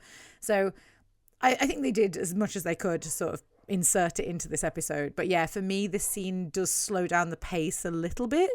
But again, it's a very minor criticism. I still love it. And actually, a lot of the dialogue in the scene is also sort of recapping what we saw in Yuppie Love. They're sort of discussing that. And I just said the flirting is very believable between the two of them. They have great chemistry. I think they really cast well with Cassandra and Raquel. But yeah, the chemistry between them is really good. Did you want to see me again? Yes, I did. Why? Because I thought you lived in a great big house and had a Mercedes. So Cassandra says that she would like to meet Del. Yeah. Which makes Rodney cough into his beer. And Cassandra actually does seem to like Del a lot at the beginning. I'm thinking of like Chain Gang, you know, the early episodes. She seems to have this like kind of respect for Del almost. I think it's the first time we see that kind of going away is the Jolly Boys outing. I feel like it's in the unlucky winner is because obviously she has to deal with that whole situation. Oh, that's true. But yeah. I don't know. I feel like yeah. I mean, she's shirty with him, yeah. But I don't feel like she's not embarrassed by him at that point. Yeah, she's embarrassed. That's the difference. Yeah, in the unlucky winner is I think that she knows that they're in this situation because of Del, and she's mad at him for that. But yeah, she doesn't seem to like lose her respect for Del as much as she does sort of later on, and again like find him annoying. And there's just a noticeable shift I think in her attitude towards Del from the earlier episodes in Series 6 than later on. Yeah, but understandable, you know. I suppose if Del was my family member, yeah. I was going to say they needed to do that because she wouldn't have married Rodney if maybe that had been a huge factor in the early days, like all of the different shit that Del pulls, because we need to believe that she is very accepting of Rodney and Del in the early days. Otherwise, they wouldn't have got married, maybe. Yeah, actually, just thinking about her dad's relationship with Del, that's a really interesting one because they seem to love each other sometimes and then hate each other. Like, he seems to hate Del sometimes. So it's a very interesting dynamic. Yeah. But we'll talk more about that later when he's introduced. And Unless you want to talk about it now. No, I don't want to talk about it now because we haven't got to Alan yet. But yeah. I will say that I feel it's quite ironic that she starts to dislike Del more the more she becomes a yuppie herself. Yes, more snobby herself, yes. Yeah, she becomes more sort of when, you know, they've got the flat together and it's all very sort of like, music like always playing in there and everything, and Stephen. This is something we can talk about more later as well, is the, what's the best way to put this without... Because this is not me saying this is just an observation that I have made, and lots of people have made, is that a lot of sitcoms, as soon as a woman is no longer a pretty prospect across the club with everyone hitting on her, as soon as she becomes the wife, she becomes like a naggy old kind of shrill, mean wife. Yeah. And this is what they do that with both of the characters, that with both Cassandra of them, and Raquel. Yeah. I'm gonna respond to some comments on the dates video later about how some people say they dislike Raquel the longer she's in the show, and of course, because in the first episode she's introduced as this beautiful woman who's independent and lovely and has her career and she's friendly and happy, and then later they have her do is come in the room complaining about how Del doesn't do any chores. Yeah. And they do that with loads of female characters in loads of shows. As soon as the wedding has happened, and a lot of people are like, oh, I'm not interested anymore because, you know, the relationship's not as fun and the wife's kind of mean now. This is what happens. So I completely agree with you. I think Raquel's character, they definitely change her to be sort of, that sort of nagging housewife kind of character. But they also have a baby together. And honestly, like, I don't have any kids, but I can imagine that would cause a lot of extra stress. So you would want sort of more help, and Del doesn't really help with anything. So that is a little bit more justified, in my opinion, than what they do with Cassandra's character, because Cassandra is clearly a mature, put together woman who like knows her own mind. She's career driven, and they make her so immature. Yeah. Later on, almost to a level that's unbelievable, in my opinion. But we'll talk more about that when we get to that episode. Yeah. So, that's all I had for that scene, dude. Any other notes? Well, I was going to add to that Series 6 is Cassandra's series to shine as the original Cassandra character before they married her to Rodney. And she's great in Series 6. Yeah, I think, and a lot of people think that with with Raquel in the earlier episodes and then Cassandra in series 6, because they are the independent character that is not just the wife of the trotter. And I love that this scene exists. I know you said it slows the pace, but we might have all been wondering, like, how did Rodney get around what he did at the end of Yuppie Love? Yeah. Like, how did she accept that? How did she then see where he lived and was like, oh, you lied to me on our first date or at the first night we met? Because I think in reality, you might be like, oh, red flag, this guy is a weirdo. I must admit, I would think that was very weird. She finds it all very funny. I guess she has to for them to stay together. But yeah, I agree with you. Obviously, Most the only thing was... the only thing that's unrealistic here is that they were only just discussing it now. I think they would have discussed it a long time before they made another date, but that's obviously just for comedy. I always find this really... Well, they had a date. They went to the Royal Albert Hall to watch, so they've had other dates in between, and then they're talking about it now. Yeah, again, it's exposition, isn't it? So you know kind of what happened, like the recapping. And like you said, to bring it up, because the audience probably like, as you said, how did she forgive him? So this is how she forgave him. That's how it's shown. Yes, and we needed to see that as part of the character development and their relationship to see, because I think for a long time we had Yuppie Love on tape and we had later episodes on tape and we never really knew how they got from the end of Yuppie Love to getting married. So this scene shows that she not only forgave him for it, but she didn't even think it was that big of a deal. She thought it was quite funny. Yeah. So that's really important. And it shows the very light-hearted, fun side of Cassandra that goes away in the future. Yes, exactly. Yeah. A side that I would like to have seen more of later. Yes. Absolutely. And that was it, for that little... Because that's only just part of the dinner scene. So then we move to Dirty Barry's, right? So yeah, we go to Dirty Barry's now, and Del and Albert are unloading the dolls to take inside. Albert has his hood up and explains that he doesn't want people to recognise him. You might not believe it, but during the war I was quite a celebrity around these parts. It was because of all the medals I won for bravery under fire. So a little bit more background on Albert's character there, which again is always nice, always welcome. And they get to the door of Dirty Barry's and they hear some chains being moved. He's security conscious, isn't he? Oh, he's just moving some of his stock. I did not get that joke when I was a kid, but now I do. We see what I would consider to be a very tame amount of sex-related items inside Dirty Barry's, considering they're in an adult shop warehouse. I mean, obviously they couldn't have like dildos and fleshlights in the shots, but even No, they're pretty careful with what they put out on display here. Yeah. It's literally like underwear. That's the extent of what we see. So, yeah. And Dirty Barry asks, who's the monk? Which I think is a really funny observation of how I love Alpha that is line. looking. Who's the monk? And obviously it's just, Albert looks really funny in that little hood. Del tells Barry that he's selling these dolls and that they're a good bargain. And he uses the doll's arm to try and sell to him, which I always found really funny. Yeah, you're right, Del, they are cheap. Someone's going to get a bargain. No, not someone, Barry. Not someone. You. No, it can do, Del. Pointing at him with the doll's arm. He kind of does that in the good evening bit as well, though, when he waves the doll's arm to him. Del's getting great at a bit of ventriloquism here with the dolls. And Barry explains that all the sex shops are going out of business and are trying to sell their stock and not buy. So Del is kind of lumbered with the dolls at this point. And then we get a somewhat political joke. Nah, I tell you, Maggie Thatcher's ruined this business. At last someone's got something good to say about her. Such a great line. So, yeah, it's such a great line. And obviously we know that Albert's character does not appreciate the sex industry or anything that comes out of it. I guess he's pretty old-fashioned. I don't know if that stuff would have been around in like the 90s. I mean, I assume sex toys have always been a thing. It's probably just a bit more taboo like in the olden days than it is now. So Del seems really put out as he leaves Dirty Barry's. Come on, brother Albert. So they go back to the van and Albert is insistent that the reason they can't sell the dolls is because of the curse that he mentioned earlier. And Del finally has an idea of what to do. We'll hang on to them till the market picks up. I mean, it's only like the stock exchange, isn't it? You know, up and down, supply and demand, constantly fluctuating. We'll hang on to them and wait for the big bang. Which, of course, the audience knows is definitely coming. I actually just want to say that I love the variety of locations and scenes in this episode. Like, I think the pacing is very good and, like, every scene has something to offer, which, again, I think is why it's my favourite episode, because I just think, like, there's always something...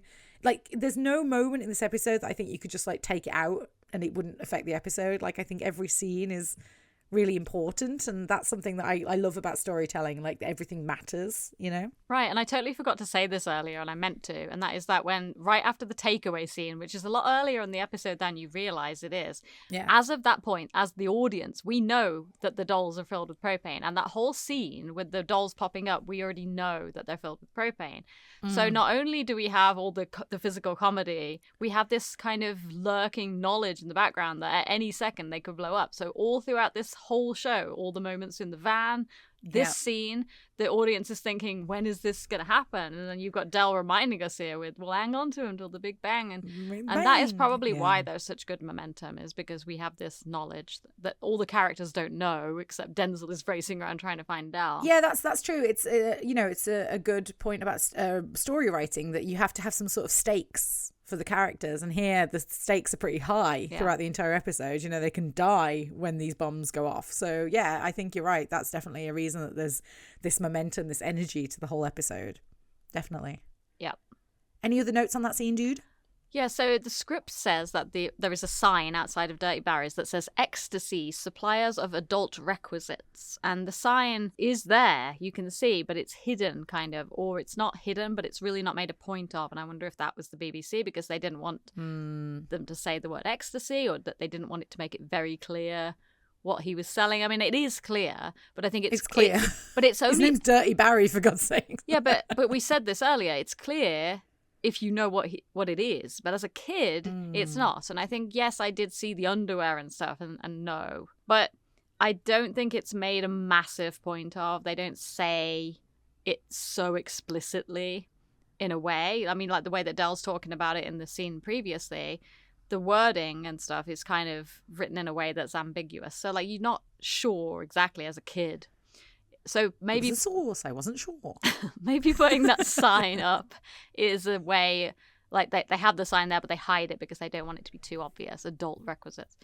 And they only ever refer to it as Dirty Barry's. So Dirty Barry was played by Walter Sparrow, who is best known for playing Duncan in the 1991 movie Robin Hood, Prince of Thieves. That's what most people will probably know him from. However, he is in so many things. He was in lots of things with other Only Fools and Horses stars. He was in Howard's Way, which was Al Abdul's show. He was even in Dr. Finlay's Casebook, which was the show that had Leonard Pierce and Buster Merrifield in. And he was also in the Onedin line, where it had Van Cleef in it. He was in so many things. But he's actually a small part in a movie that you know very well. And I bet you don't know who this is. Can you give me a hint about the movie? It's a movie that we loved when we were kids. We watched it all the time. No, that doesn't help. No. Right, I'm just going to tell you. He was in, and you'll know immediately when I tell you this. He was in Now and Then. Oh, he's the old guy. He's in Crazy Now and Pete. Then Crazy Pete. Yeah, that's it. Oh my God. Yeah, I didn't even think about that. And he's American, Jeez. obviously, in that.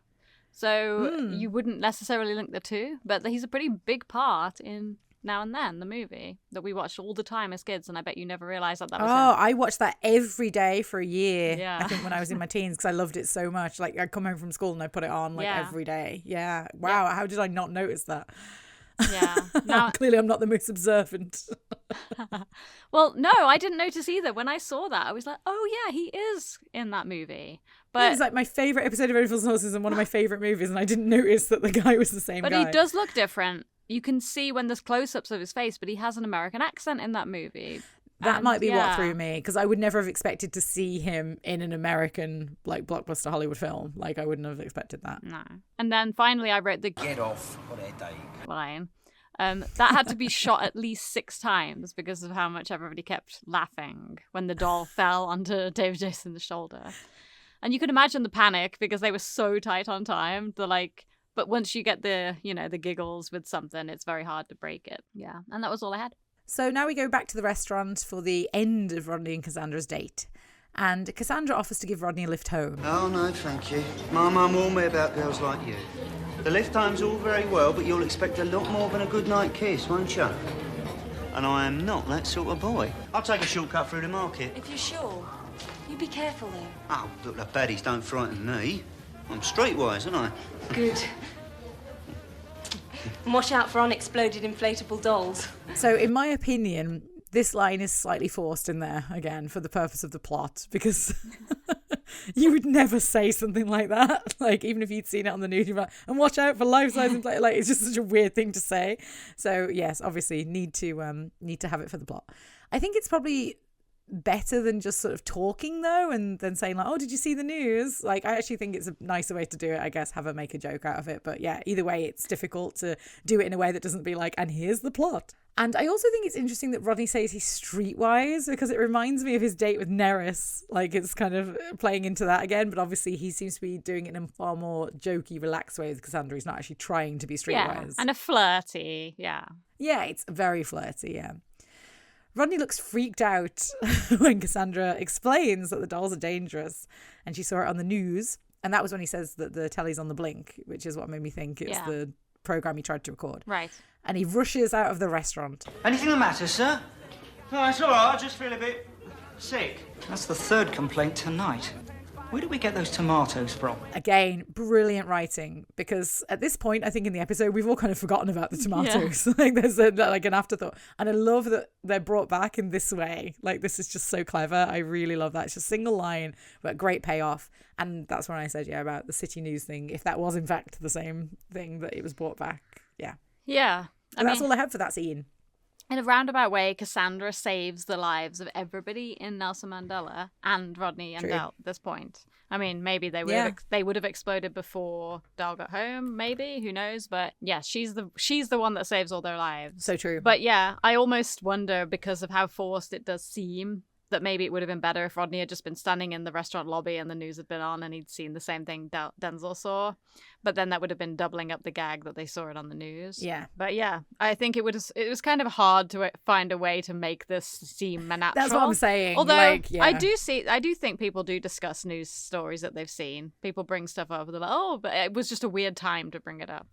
Yeah, it was. Yeah, just like, goodbye and watch out for life-size and exploded inflatable dolls. Like, okay, what a weird thing to say. Yeah. Like, if they hadn't been related to Rodney and he knew what they are, he'd have been like, what the fuck are you saying this for? That's so weird. Yeah.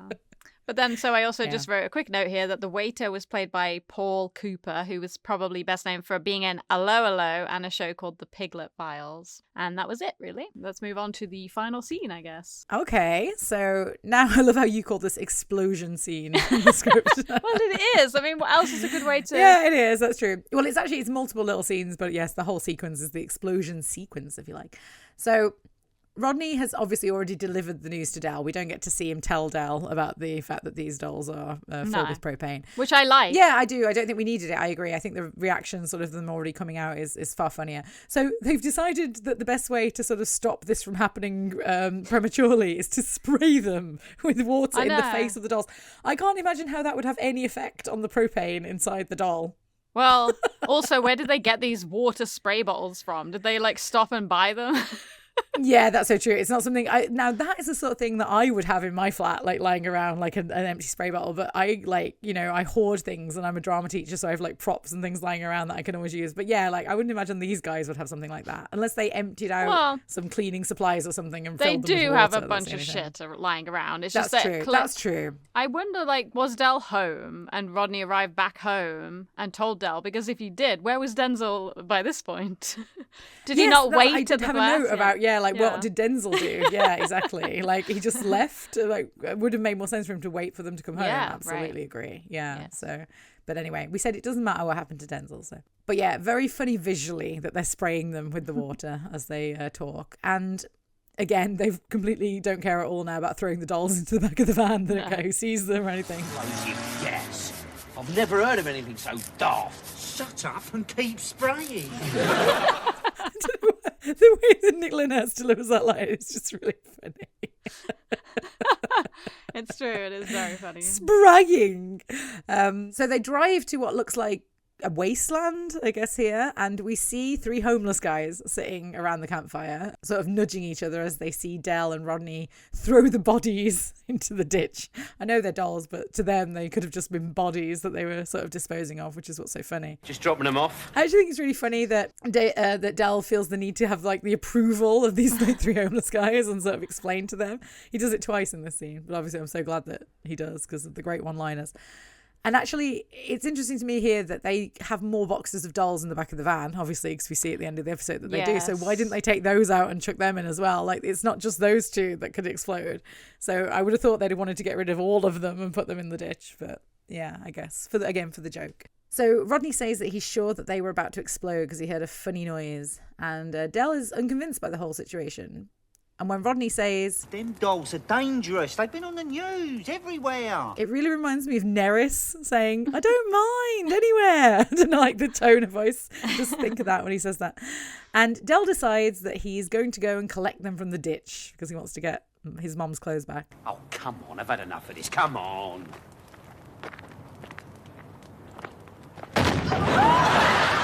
Even the way they fall down from this explosion is so funny. The way they walk and they sort of stumble off to the side.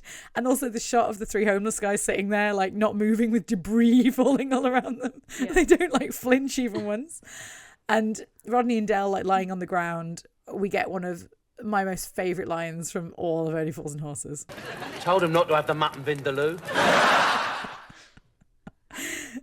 The way when he says that, the imagery that puts in my mind that like someone ate too much spice and they exploded. It's just so funny. And actually, dude, if that were true, you'd have exploded a long time ago because you love really spicy food. I know, I do. So right at the end of the episode, we actually get this really lovely exchange between Del and Rodney in the van. I mean, that could have happened anywhere, Rodders. Oh, we only just got rid of them in time. We was well lucky. No, it's not luck, Rodney.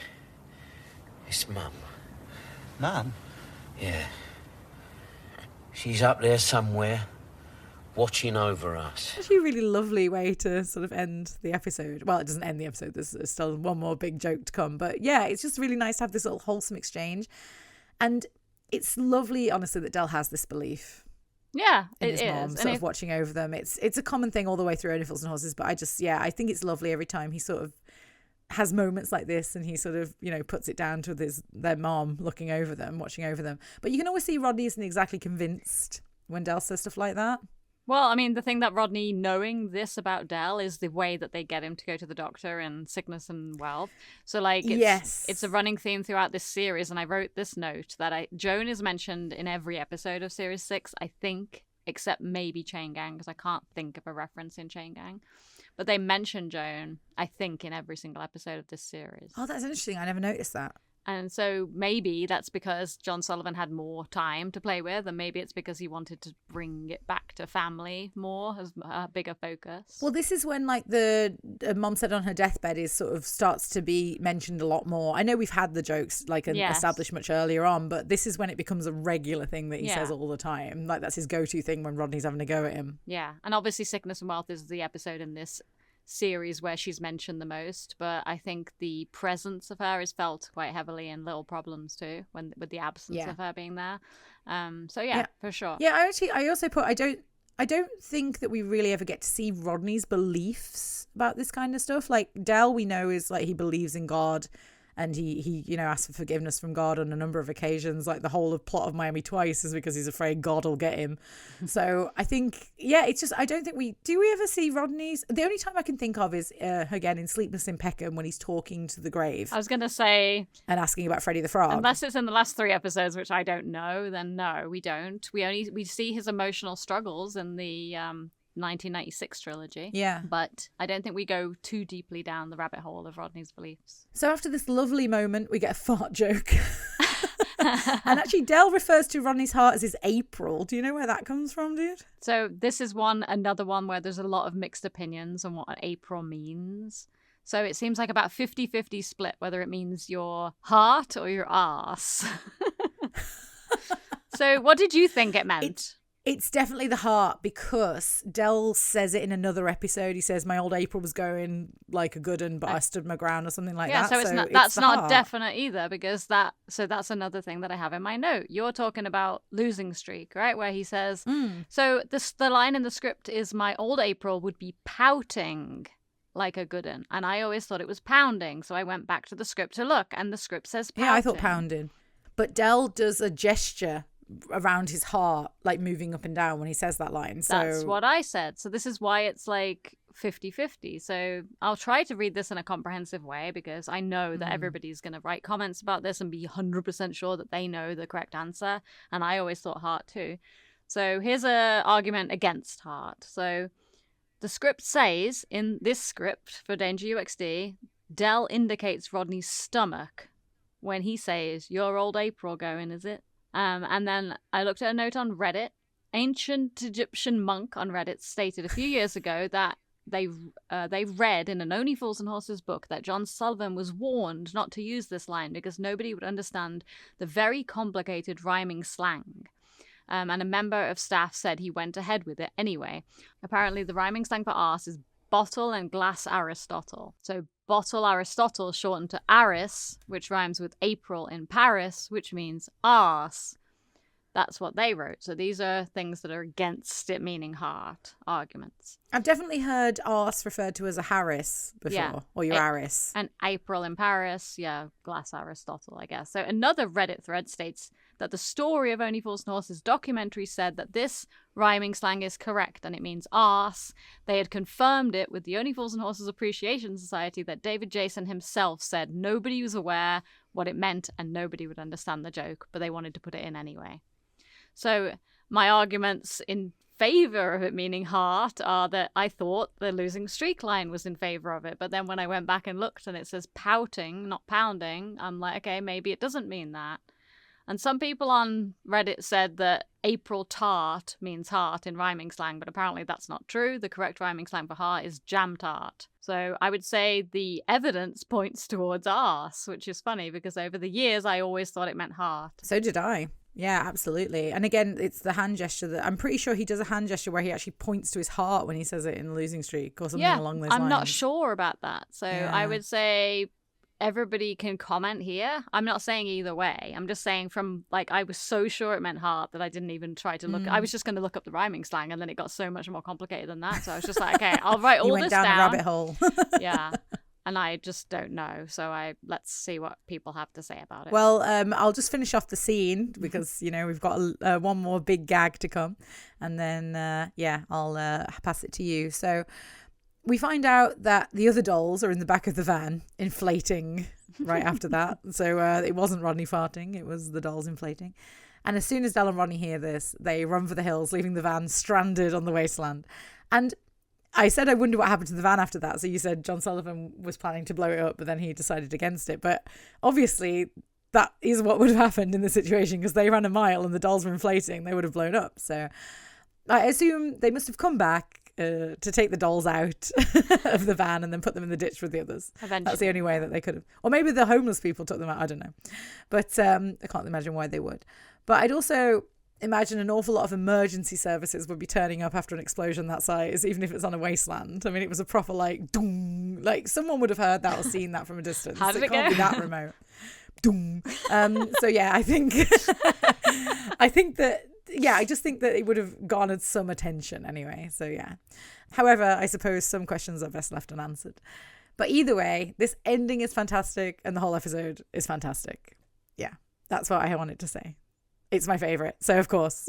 Yeah, and this continues the very early days thing that we kept talking about, which was that John Sullivan had a lot of shows, a lot of episodes that ended with peril that was unexplained how it was fixed.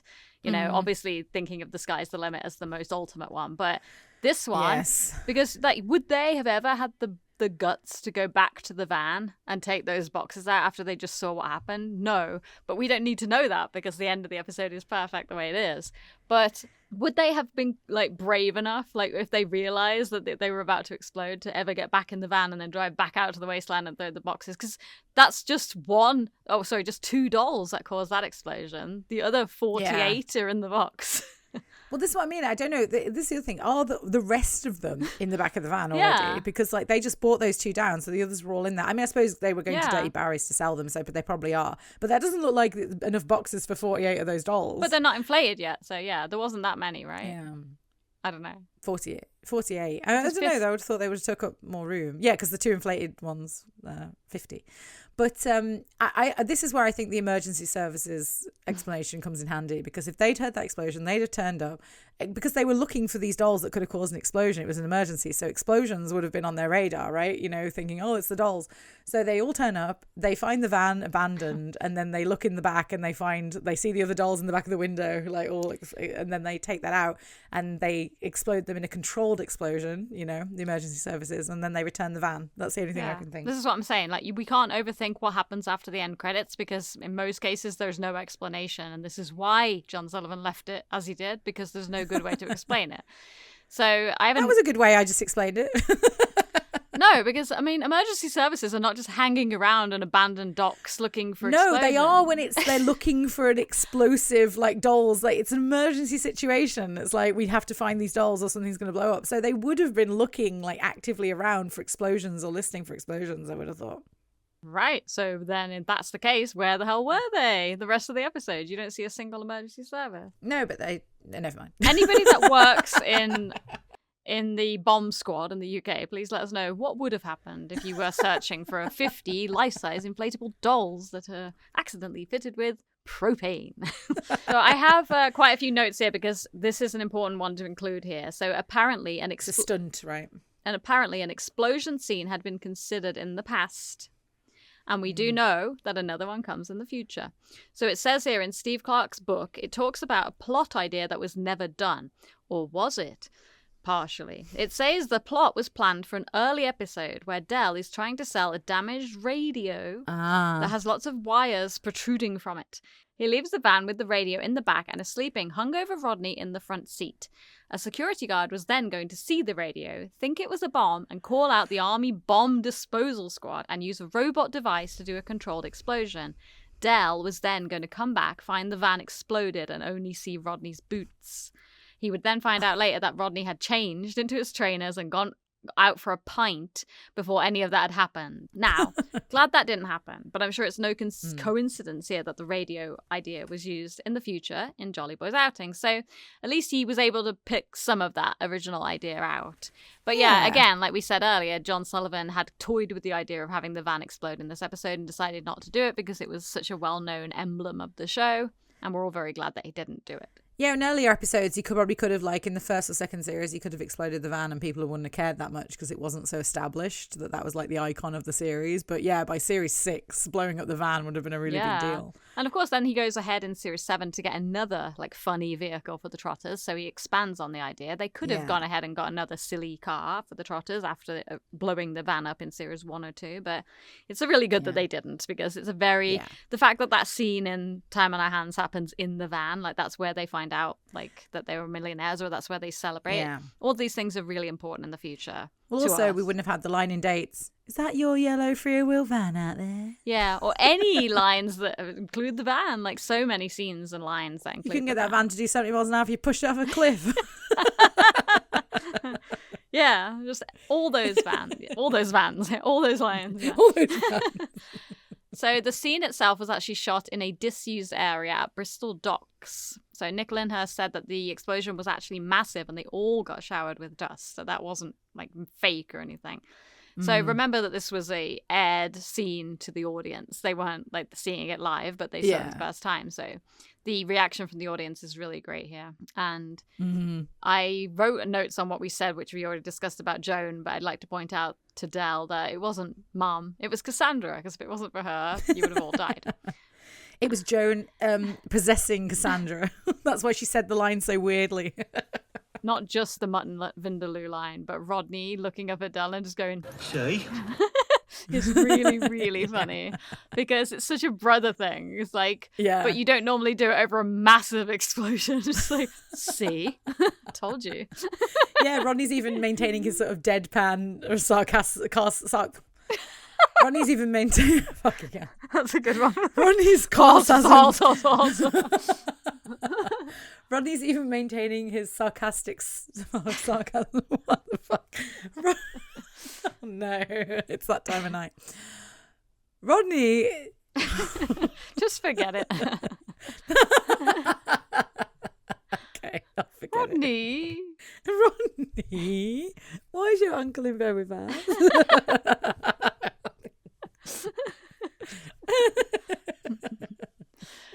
Anyway, that was all I had for that scene, dude. Okay, if that's everything, let's move on to our awards segment. We've won. Oh, what are you going on about, Rogers?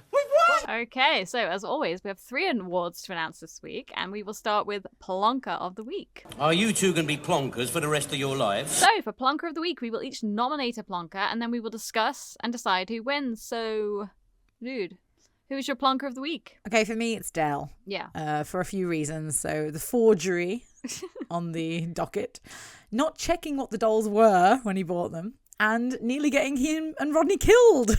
Yeah. I think those are all pretty good reasons to give it to Dell. I don't mind the forgery because I love a bit of forgery. I love a little forgery.